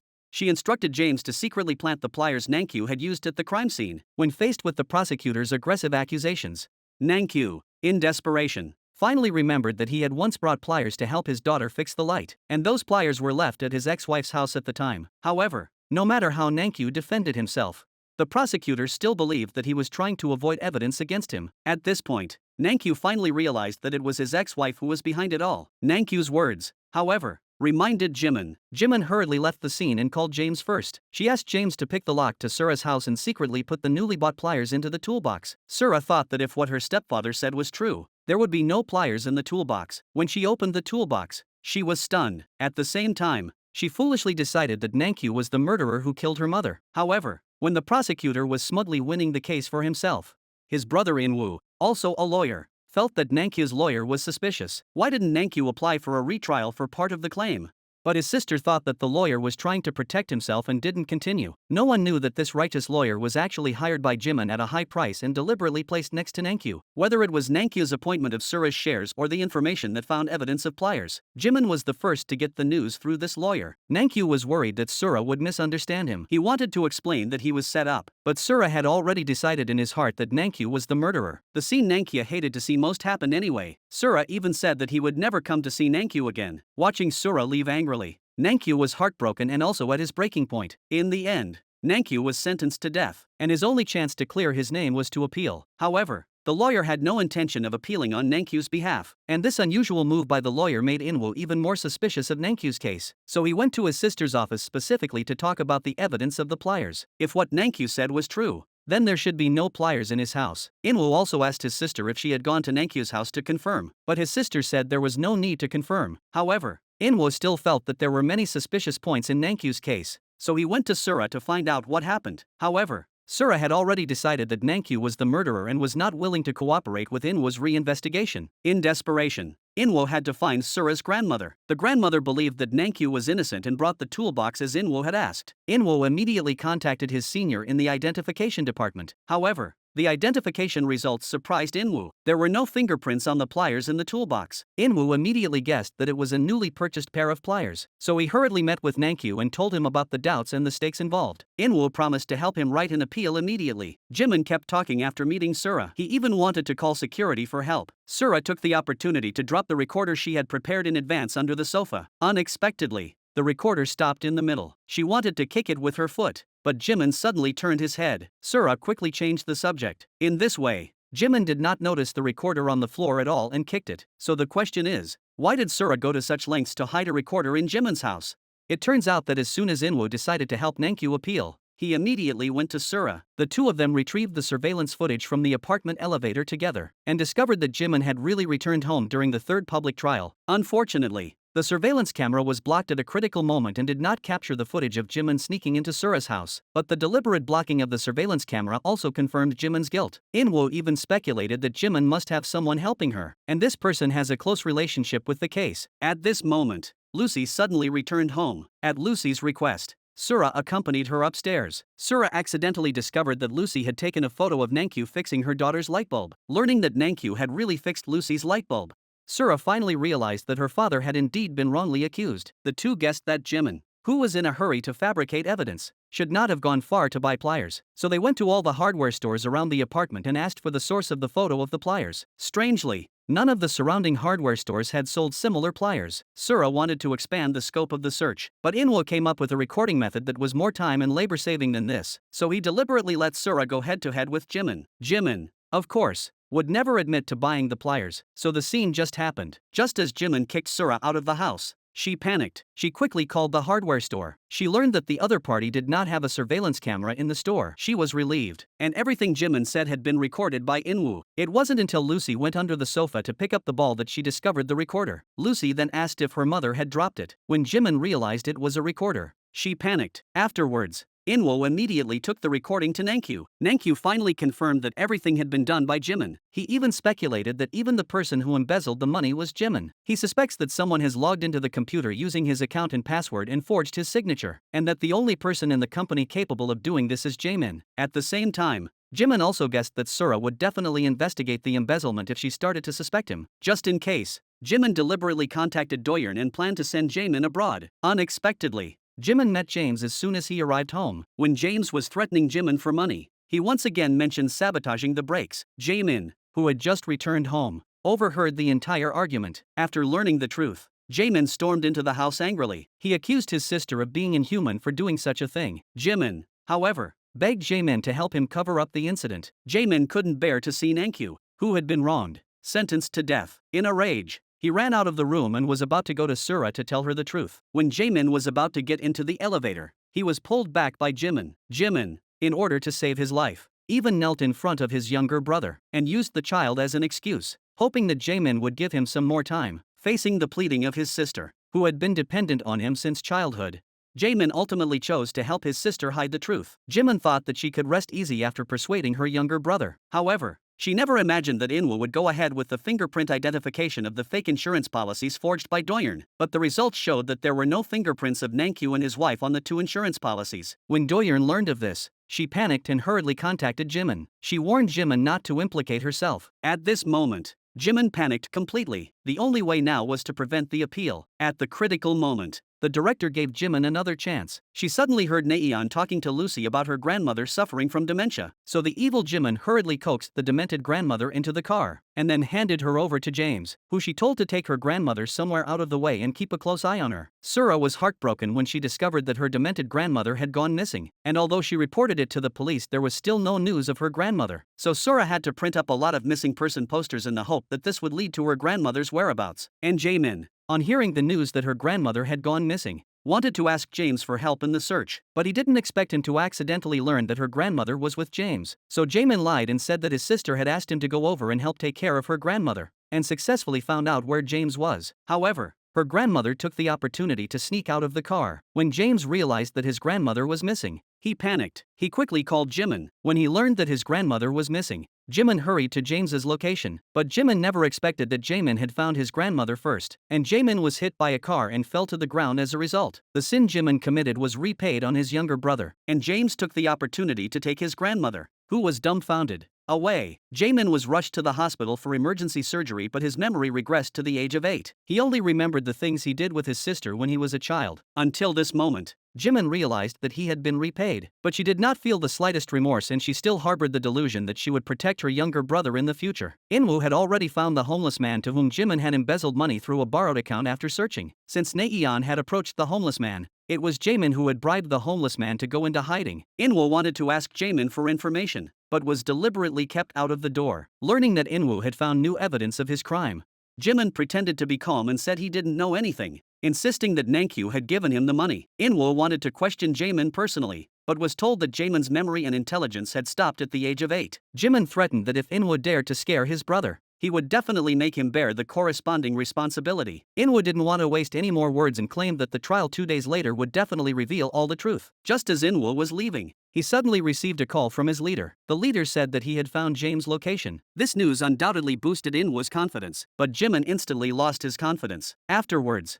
Inwoo took James' photo and asked Nankyu to confirm, but Nankyu said he didn't know this person. At that moment, Inwoo's phone suddenly rang, and he was heard talking to Sura about his grandmother, and Nankyu learned that his mother-in-law had disappeared, and as the truth was revealed one after the other, Jimin finally played her last trump card. She told Nankyu that if she didn't want to see anything happen to her grandmother, she had to agree to 2 conditions. The first was to agree to remarry her, and the second was to make Nankyu admit to the crime of murder, and warn Nankyu that if he dared to tell anyone what they had said today, his grandmother would never see Sura again. At this moment, Nankyu completely saw the viciousness of his ex-wife and was also completely enraged. That night, Inwoo prepared for the trial the next day. Unexpectedly, before the trial began, Nankyu suddenly stood up, stared fiercely at Jimin, and confessed to the crime in court. Although Inwoo tried his best to clarify for Nankyu, but Nankyu insisted that he was the murderer. After Nankyu confessed to the crime in court, the judge sentenced Nankyu to death and deprived him of all rights of appeal. No one noticed that a strange and mysterious man had appeared in the courtroom. Sura knew that her father was innocent and was inconsolable at the verdict. As soon as Jimin left the courtroom, she was besieged by a large number of reporters, so she took the opportunity to pretend to be sad, and said that she would use her whole life to make amends for her husband's actions and compensate the Sunyoung family for the harm done. Sura fainted from grief and Inwoo carried her all the way home. Nankyu also suffered public scorn for admitting his crime. A cellmate in prison told Nankyu, "My big brother is very interested in you. My big brother says he has a way to get you out. You're going to die anyway, so it's better to take a chance." After listening to his cellmate,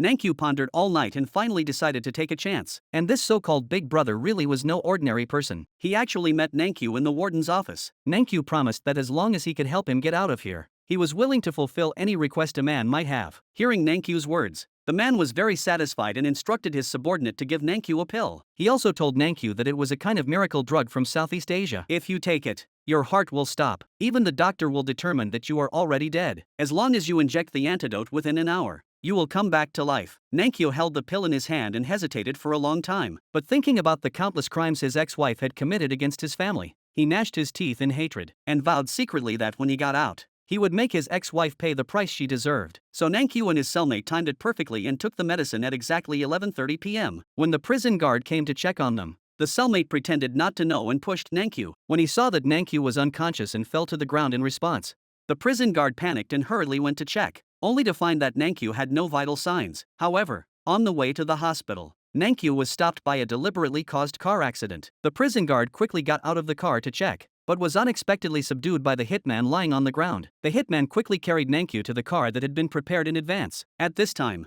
a prison guard suddenly woke up and realized that Nankyu might have escaped from prison, so he quickly sought support. Seeing that there were only 3 minutes left before the hour, Big Brother calmly took out the antidote and injected it into Nankyu's body in time. Facing the police's pursuit, Big Brother was also well prepared. While driving into the garage, a car of the same model and with the same license plate number drove out, successfully attracting the police's pursuit. When the police caught up to the car, they found that it had been in a serious accident. After the police investigation, 3 bodies were found in the car, and one of them was Nankyu. Under Big Brother's set of smooth operations, everyone at the time thought that Nankyu was dead. Although Jimin pretended to grieve and held a funeral for Nankyu, she was secretly rejoicing that she had finally received the long-awaited 1 billion won insurance money and had paid off Doyeon's debt with interest. However, although Nankyu safely woke up and successfully escaped from prison, he never imagined that he was not really free. Instead, he was going to die in a different place and in a different way. Nankyu questioned his older brother. "Since you rescued me, why did you do this?"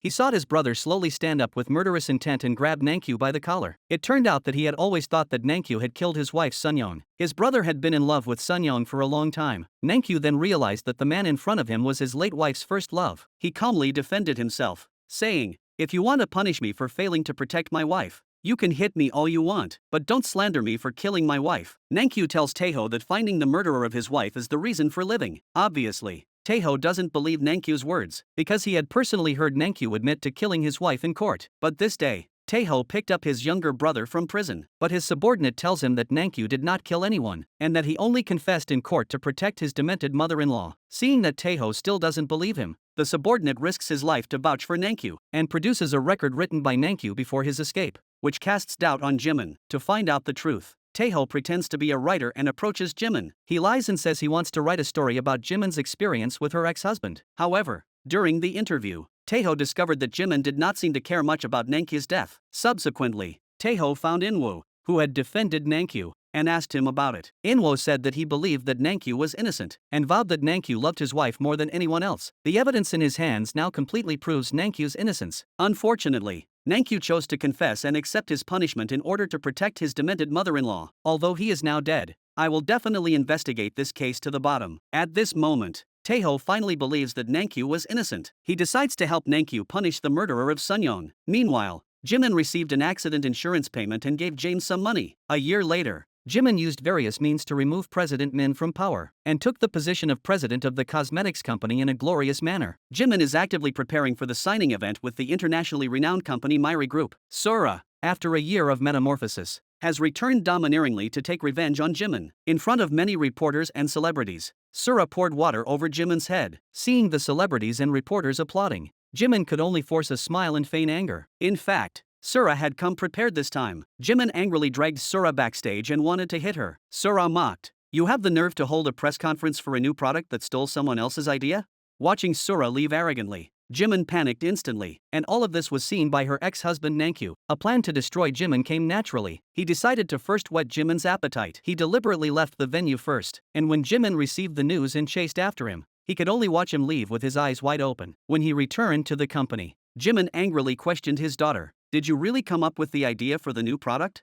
Seeing that he couldn't hide it anymore, Naeon confessed everything to his mother. It turned out that Sora had deliberately let her best friend drop her idea at the office. Naeon became a team leader and wanted to make some achievements, so she fell into Sora's trap. Jimin realized that she had fallen into Sora's trap, but it was too late, because the company urgently needed investment from Myri Group, and if the scandal of stealing someone else's idea was exposed, the investment would be ruined. In order to ensure the smooth progress of the investment contract, Jimin had no choice but to approach Sora. She tried to buy Sora's idea at a high price, but Sora flatly refused to sell. Jimin shamelessly said, "What can you prove is your idea?"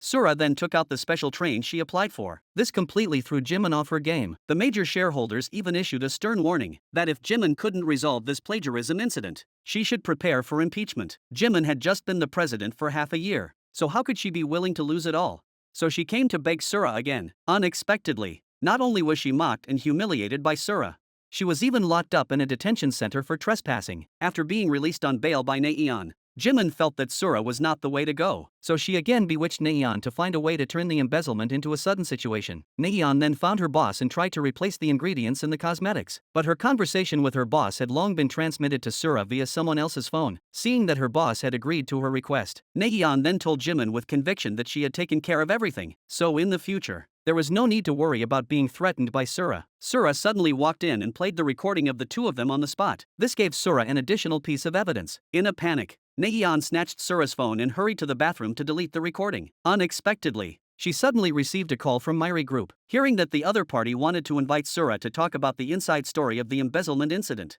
Naeon asked for the meeting address and time in Sura's name. Then she hurriedly deleted the recording and call history. After Sura snatched the phone and left the company, she received another call from Myri Group. The caller said that due to the chairman's schedule, the meeting time had to be postponed for 30 minutes. Sura immediately realized that Naeon was pretending to be her and going to meet President Kong. When she anxiously arrived at the destination, she was stopped at the door by the bodyguard. The bodyguard said that the chairman already had an appointment today. Fortunately, Sura followed the cleaner and sneaked in, but the two of them had no idea that the so-called President Kong was their father, Nankyu. Unfortunately, the person they met was an imposter. The real president was in his office, watching his two daughters hurt each other. Naeon went to any length to get the contract, even falsely accusing Sura. Nankyu saw his shameless daughter on the monitor. Although he kept his expression neutral, his heart was bleeding. Sura also produced the patent application certificate to prove her innocence. Seeing her lie exposed, Naeon panicked and didn't know what to do. At this time, the secretary also received instructions from Nankyu and announced that Naeon was out. Until this point, Naeon was still slandering Sura and spreading rumors. In the end, she was forcibly dragged out of the room by her bodyguard. Nankyu looked at her daughter and saw that she was as despicable as her mother. It was both sad and helpless. In order to prevent the two daughters from continuing to hurt each other, Nankyu decided to meet with his ex-wife early. As soon as Jimin looked up, he was so scared that he peed his pants on the spot. Jimin was terrified, but Nankyu looked extremely calm. She couldn't believe her eyes, recalling that she had seen her ex-husband's corpse with her own eyes. She felt that the man in front of her could not be Nankyu. Seeing that Jimin could not calm down for a long time, Nankyu deliberately snapped her fingers and said, "I'm not a busybody. If you continue like this, leave now." Then she told someone to drag Jimin out. Jimin hurriedly apologized, saying that she seemed to have mistaken the person. Nankyu asked Jimin what he was doing there. Jimin bluntly said, "You clearly said that you would sign a contract with our company. Why did you suddenly break this promise?" Nankyu mocked, "Your company has stolen someone else's patent and still has the face to come to me to talk about a contract. If your company wants to get investment, go find a way to get the founder of the product to join your company." Although Jimin was reluctant, in order to successfully get the investment, he had to find a way to win over Sura. She knew that Sura would not agree to her request, so she schemed to get Naeon to beg Sura. Naeon thought she could easily get Sura to agree by acting pitiful like she used to, but Sura was no longer the innocent girl who didn't know how to fight back a year ago. She not only humiliated Naeon, she also mercilessly rejected Jimin's request. Soon, Sura took advantage of Jimin's theft of the patent and used her position as the majority shareholder to call a shareholders meeting to remove Jimin from her position, and the news quickly reached Jimin. But Jimin was not panicked because she intended to sell the company to Nankyu. Nankyu of course would not refuse because this was exactly the result he wanted, and Jimin never dreamed that her greed would be the catalyst for her downfall. She guessed that once the news of the merger with Myri Group spread, the company's stock price would inevitably rise. She then attempted to borrow money from Doyeon to buy a large number of company shares, but Doyeon had no intention of doing business with Jimin again and refused firmly. However, the greedy Jimin was not discouraged. Using the stocks in her possession as collateral, she borrowed a huge sum of money and used it all to buy company stocks. After learning this news, Nankyu assigned his secretary to release the news of the merger. Sure enough, as soon as the news was released, Jimin's company's stock price immediately skyrocketed. This made Sura panic because in this way, it was basically impossible to impeach Jimin, but Nankyu postponed the merger on the grounds that Jimin had deliberately leaked the news. Jimin was completely panicked. If the merger failed, she would not only lose everything, but also her position as president. Nankyu needed a trusted assistant to carry out his next plan. That person was Inwoo, the lawyer who had defended him. Inwoo was shocked when he first saw Nankyu. Didn't this person die a year ago? Nankyu pretended to be a stranger, but Inwoo recognized him at once, because no matter what Nankyu changed, there was one thing he could never change, and that was Nankyu's determined gaze. Seeing that the fake identity could not fool Inwoo, Nankyu affectionately embraced his friend. Inwoo wondered how Nankyu had returned alive, and why he had become the famous President Kong. It turned out that the older brother who had rescued Nankyu finally believed that Nankyu was innocent, but the older brother who had changed Nankyu's life was actually seriously ill. Before he died, the older brother handed over all his assets to Nankyu and had a new identity created for him, becoming the younger brother of the older brother. Before he died, the older brother's only wish was for Nankyu to do his utmost to bring the evil Jimin to justice. Now the plan to punish Jimin is progressing smoothly. Nankyu hopes that Inwoo can help him. Just then, the secretary suddenly reported that Jimin had come to see him. Jimin was worried that Nankyu would withdraw the merger, so she deliberately leaned on Nankyu with the company's financial statements and flirted with him. Even Inwoo couldn't help but feel sick when he saw this, and Jimin's beauty tactics had no effect on Nankyu at all. Early the next morning, Nankyu told Jimin that he wanted to cancel the merger, and said he would consider investing in the founder of the new product, Sora, which made Jimin panic and die on the spot, because she had already invested all her assets in the company's stocks. Just then, Jimin suddenly received a phone call from the bank president demanding payment. After being tossed around by Nankyu, the stock price had already fallen to the bottom. Jimin had no way to repay the debt, and she couldn't even come up with 100 million won. It turned out that all of this was manipulated by Nankyu. He used the capital transactions as an excuse to successfully convince the bank president to pressure Jimin. Jimin had no choice but to turn to Nankyu again in the hope of salvaging the merger. Nankyu said, "I want to merge with you, but I need to know the true strength of your company." So, on the pretext of assessing the possibility of a merger, he arranged for Inwoo to go to Jimin's company to conduct an investigation. Inwoo's appearance completely unnerved Jimin. She even suspected that the President Kong in front of her was her ex-husband. Nankyu deliberately took Jimin to the police station to have her fingerprints verified in order to dispel Jimin's suspicions. However, the results of the identification shocked Jimin. The results showed that President Kang's fingerprints were completely different from Nankyu's. It turned out that Nankyu had long suspected that Jimin would be suspicious when she met Inwoo, so he had already put on a fingerprint sticker. Jimin thought she had made a mistake and could only bow her head and apologize to Nankyu. Not only did Nankyu not care, he also took the initiative to repay the bank's debt for Jimin. Jimin was overjoyed when she learned the news. She used her feminine wiles to try to conquer Nankyu, but Nankyu picked up a shotgun and pointed it at her. Jimin was scared but appeared extremely calm, while Nankyu picked up her phone and said, "You really are a woman who fears no one. Then I'll do something that will truly scare you." Nankyu called Sura and said that she would cancel the merger with Jimin, and that she would invest 10 billion in Sura. Jimin was completely panicked. Nankyu also took the opportunity to demand that Jimin pay back the 5 billion won she lent her within 4 days. How could Jimin possibly afford to repay this amount of money?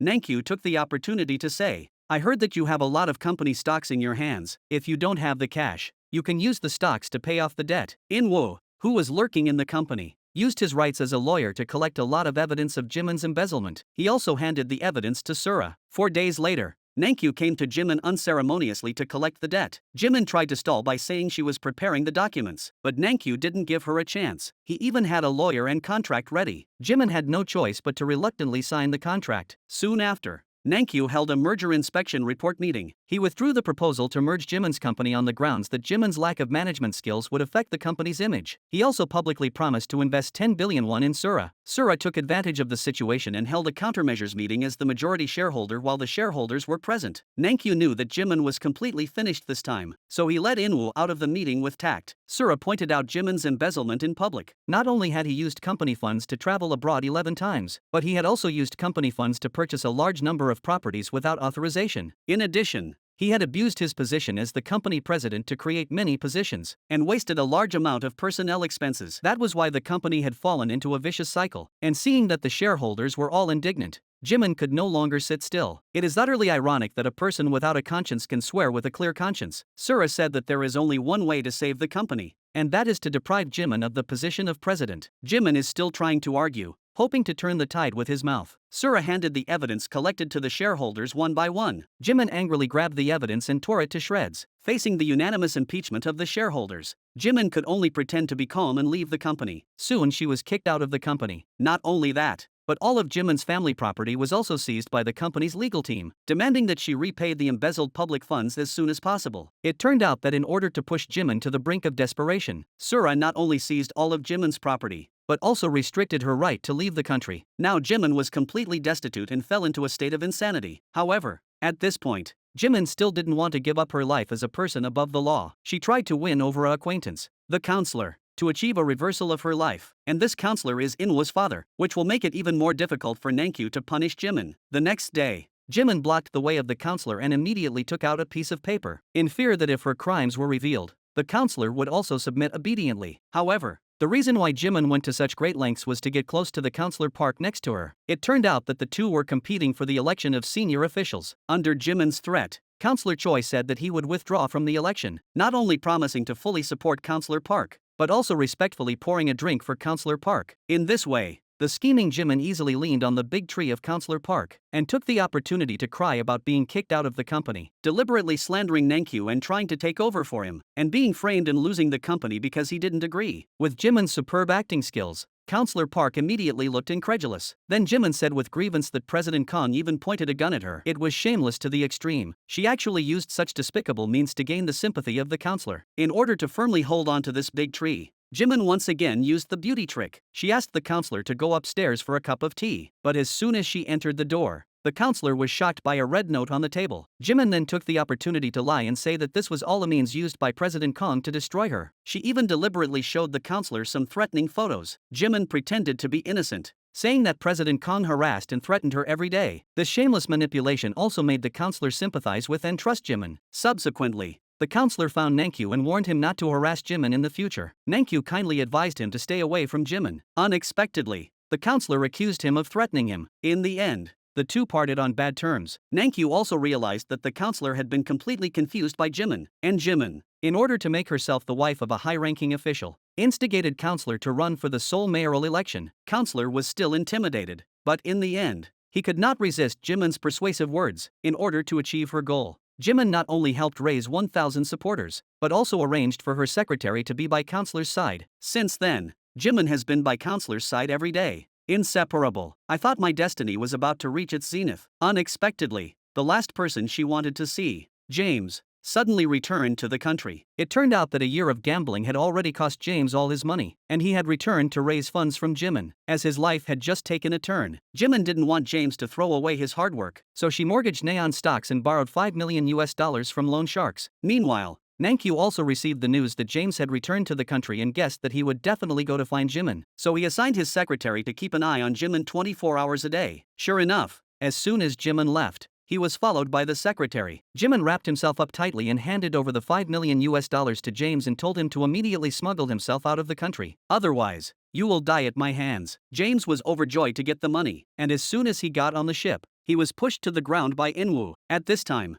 Nankyu had already been holding back his anger, ready to avenge his dead wife. Unexpectedly, Inwoo had just brought James to the company's front door and happened to bump into Sura. Sura recognized the murderer of her mother after taking a look at the photo of James that Inwoo had given her. After scolding James, she wanted Inwoo to take him to the police station. Seeing that Inwoo did not move at all, Sura realized that this was President Kang's club. She guessed that Inwoo had deliberately brought James to meet President Kang. Sura suddenly realized and finally realized that President Kang was her father. She couldn't wait to rush to her father. However, her father deliberately kept his distance. Nankyu told his daughter that he had concealed his identity in order to protect her and her grandmother. If his identity as Nankyu was revealed, all his revenge plans would be ruined. He hoped that Sura would keep the company safe and not get involved in exposing Jimin's crimes. Nankyu promised that he would make Jimin pay for his crimes and clear his own name. After reassuring Sura, Nankyu put on his leather gloves and prepared to teach James a lesson for killing his wife. He glared at James and said, "You killed my beloved wife. I will make you beg for mercy." After taking a beating,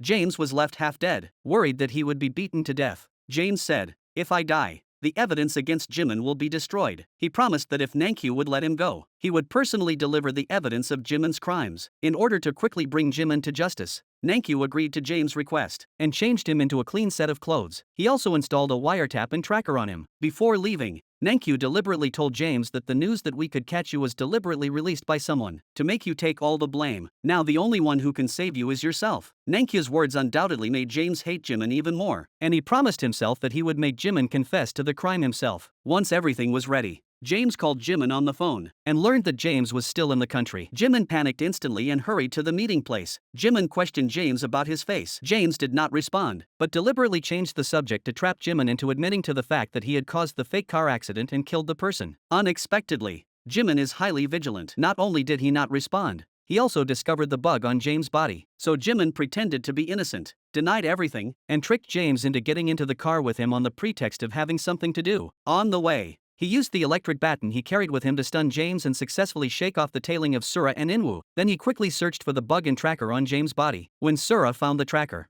Jimin had already escaped. Inwoo suddenly remembered that today was the day his father's press conference was to be published, and Jimin would definitely rush there. Sure enough, Jimin arrived at the venue first and hid James in the trunk of the counselor's car. When Sura and Inwoo chased after them, they found that the trunk of Jimin's car was empty. The two had no choice but to return empty-handed. After the press conference ended, Jimin deliberately asked his secretary to prepare a bottle of oral solution, saying that it had the effect of eliminating fatigue and calming the nerves. After counselor drank the oral solution without any defense, he fell asleep as soon as he got into the car. Jimin took the opportunity to pull James to a remote place. She questioned James, who sent him to collect evidence of her crimes. James had been locked up for a day and was already furious to the extreme. If you want to know, just check it out yourself. He even threatened to turn himself in to find a way out for himself. As James walked to the car, Jimin calmly got in. In order to conceal her crimes, Jimin hatched another evil plan in her heart. As the car started, the headlights came on instantly. She slammed on the gas and charged straight at James. Jimin looked in the rearview mirror and saw that James was gone, so she quickly drove away. At this time,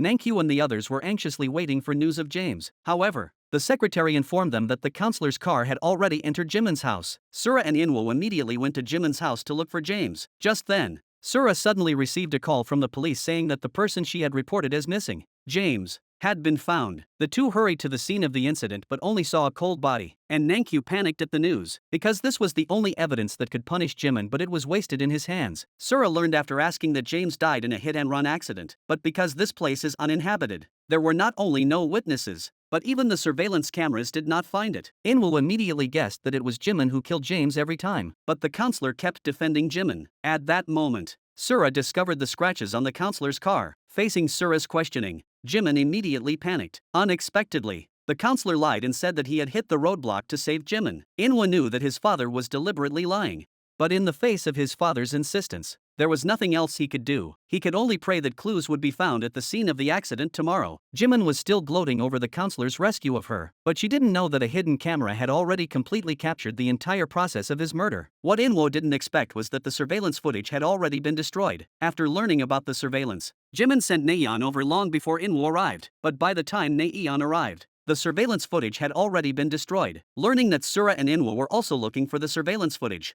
Jimin was completely confused. Who on earth would steal this footage? Before Jimin could recover, she was captured by Nankyu on her way home. Nankyu decided to punish Jimin in his own way. Seeing the $5 million he handed over to James, Jimin instantly understood that it was President Kong who threatened James to collect evidence from her. At the same time, she also realized that the President Kong in front of her was her dead ex-husband. Nankyu did not deny it, but put on his leather gloves and walked angrily towards Jimin, and then he grabbed Jimin's neck. Jimin even tried to use her child to save her life. However, Nankyu was no longer the coward he was a year ago. Nankyu had long since become immune to Jimin's shamelessness. He angrily grabbed Jimin's neck with both hands. He wanted to send Jimin to hell, but Sura, who had received the news, dissuaded him in time. Seeing that Jimin was about to die, Nankyu finally let go after a difficult internal struggle. He did not make a big mistake. After Sura's strong persuasion, Nankyu finally ordered someone to release the criminal Jimin, but at the same time, he also revealed his identity as a death row inmate. Early the next morning, Jimin received a mysterious package at the counselor's house. Inside the package was a photo of the scene where she hit the person. Jimin immediately panicked. As soon as she arrived at the counselor's office, Jimin received a call from the mysterious person. Jimin guessed that the other party wanted money and quickly lied that she needed to go to the bathroom and left the office. Then she called Nankyu. Jimin threatened Nankyu to return James' bag to her, and in addition, the money in the bag should be doubled, or she would go to the police to expose Nankyu's identity as a death row inmate. Sura was worried that Jimin would make more shameless demands in the future and threaten her father, so she tried to persuade her father to go abroad and hide for a while, but Nankyu did not respond. Jimin, who had not yet raised the money to retrieve the surveillance footage, asked Doyeon for help. She tried to use the little money she had to get Doyeon to send someone to catch the person who was threatening her. Unexpectedly, the person who came to collect the money discovered that Doyeon was waiting for him there. He panicked and fled the scene. The next second, Jimin's secretary handed the surveillance footage to the counselor. claiming that it was a courier. Nankyu didn't want to be threatened by Jimin and didn't want to let Jimin get away with his crimes, so he ran to the police station as Nankyu. He even admitted to the director of the police station in person that he was the death row inmate Nankyu from a year ago. Nankyu's voluntary surrender made the director look incredulous. Although the director was concerned about Nankyu's influence,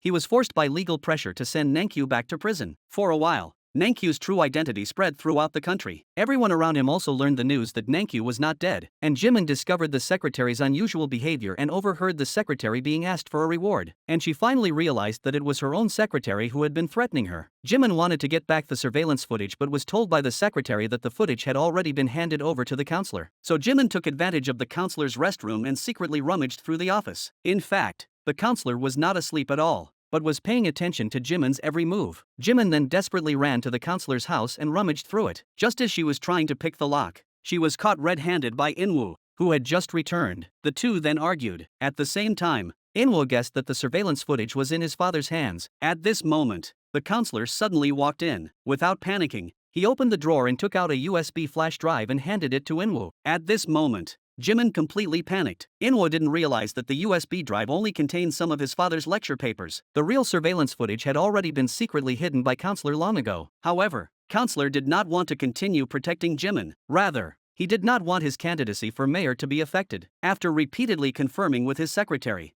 Jimin learned that Counselor did indeed have the surveillance footage. She also realized that Counselor had already viewed the footage. Since then, Counselor's attitude towards Jimin had become unusually cold. Seeing that her plan to become the mayor's wife was about to fail, Jimin instantly became anxious. However, what she didn't expect was that Jaemin's condition suddenly improved and he regained all his memories. Jaemin learned that Nankyu was not dead, so he went to the police station alone to turn himself in. He tried to take the blame for all the crimes and let Jimin go, but Sura simply did not believe that Jaemin had killed his mother. In order to quickly bring Jimin to justice, Inwoo once again found his father. He hoped that his father would give him the surveillance footage. However, the counselor did not want Jimin's crime to affect his chances of becoming mayor. He still insisted that he did not have any surveillance footage. Inwoo, in a rage, went to find Jimin and lied that the destroyed surveillance footage had been restored, threatening to go to the police and expose him. Jimin, in a panic, was tricked by Inwoo into getting into the car. While driving, Inwoo deliberately threatened to kill him to get evidence of Jimin's crime. Jimin panicked when she saw the car's dashcam. Seeing that she was about to be finished, Jimin completely lost her mind. However, she did not sit back and wait for death. She desperately tried to grab the dashcam. During the struggle, Jimin bit Inwoo hard. As a result, the car instantly lost control and plunged down the hill. But Jimin, with the help of the devil, climbed out unharmed. Inwoo was not so lucky. His leg was stuck in the car. Jimin wanted to retrieve the car's black box, but she realized that the car was about to explode due to fuel leakage. She cruelly left Inwoo behind and hurriedly moved away from the car. She watched as the car burst into flames. Jimin completely broke down and immediately collapsed to the ground. She thought that there was no way Inwoo could survive, so she pretended to take Inwoo to the hospital. Unexpectedly, Inwoo was lucky enough to survive and was able to undergo surgery in time. At this moment, Jimin still harbored a fluke mentality, that the car had burned so badly that the dashcam must have been destroyed. But when she anxiously came to the police station to inquire, she accidentally learned that the memory card in the dashcam was missing. The vicious Jimin realized that Inwoo had taken the memory card and even had murderous thoughts. Naeon had already had a child with Ji-hyun at this time and was reluctant to help her evil mother again. Unexpectedly, Jimin threatened her daughter that if she went to prison, you would also have to give birth to the baby in prison. In the end,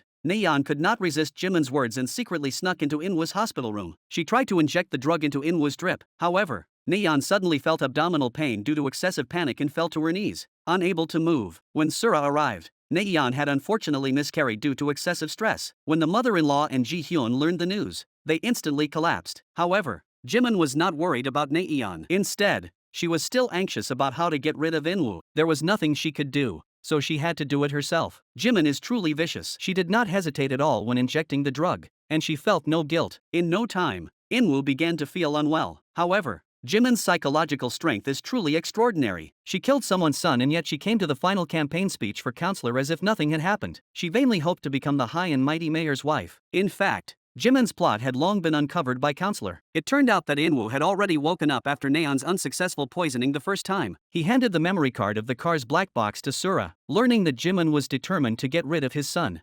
Counselor did not hesitate to hand over the surveillance footage of Jimin's hit and run to Sura, and when Jimin attempted to poison Inwoo for the second time, Inwoo had already unplugged the drip in advance and pretended to be unwell. Jimin's attempted murder was also captured on the surveillance camera secretly installed by Inwoo. At this time, Jimin was still oblivious. However, just at this moment, the screen of the campaign video suddenly changed to the surveillance video of Jimin's hit and run. All the reporters present were shocked. Jimin was completely finished. The crime of murder instantly spread across the country on live television. At this time, Jimin was still arguing that the video was a fake and claimed that it was a conspiracy to bring down the counselor. Unexpectedly, the scene released the crime that Jimin admitted in the dashcam. At this time, Jimin was completely panicked. He tried to escape, but was stopped by Inwoo. Inwoo's appearance in person made Jimin look even more incredulous, facing the harsh accusations of the reporters present.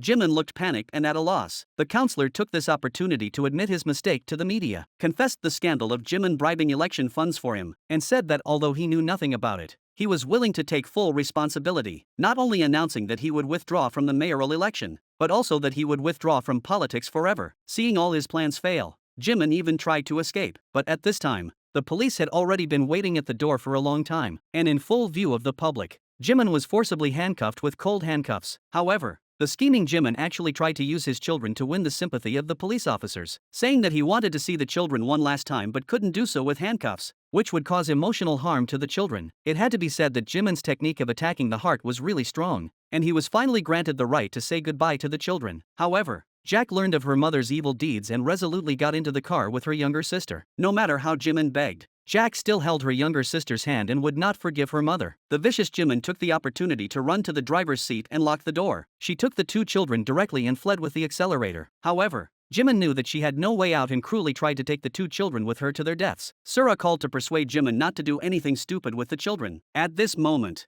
Jimin was still shirking responsibility, claiming that it was all Sura's fault. Although Jimin hung up on Sura angrily, she still had a shred of conscience. After being blocked by the police on the road, she braked halfway and let the children down. She then drove straight down a 1-meter high hill with the accelerator. Fortunately, the hill was not high, so Jimin did not die, but was rushed to the hospital. With the revelation of the case involving tens of billions of insurance money, the accomplices who had helped Jimin were also punished accordingly. The lawyer who had been instructed by Jimin to defend Nankyu was sentenced to 5 years in prison, and the secretary who had been by Jimin's side was sentenced to 7 years in prison. Jimin not only lost his face, but was also found guilty of multiple homicide, assault, and fraud, and was ultimately sentenced to death with a 1-year reprieve, while Nankyu was eventually acquitted due to a miscarriage of justice. Watching Jimin lose his face and get the punishment he deserved, Nankyu even showed a sad expression. Jimin really deserved to suffer this kind of misfortune. Until the moment he was sent to prison, Jimin was still deluding himself that he would be the mayor's wife in the future. Nankyu set up a charity with all his wealth after being acquitted. Sura eventually inherited her mother's company and became the president. Jaemin,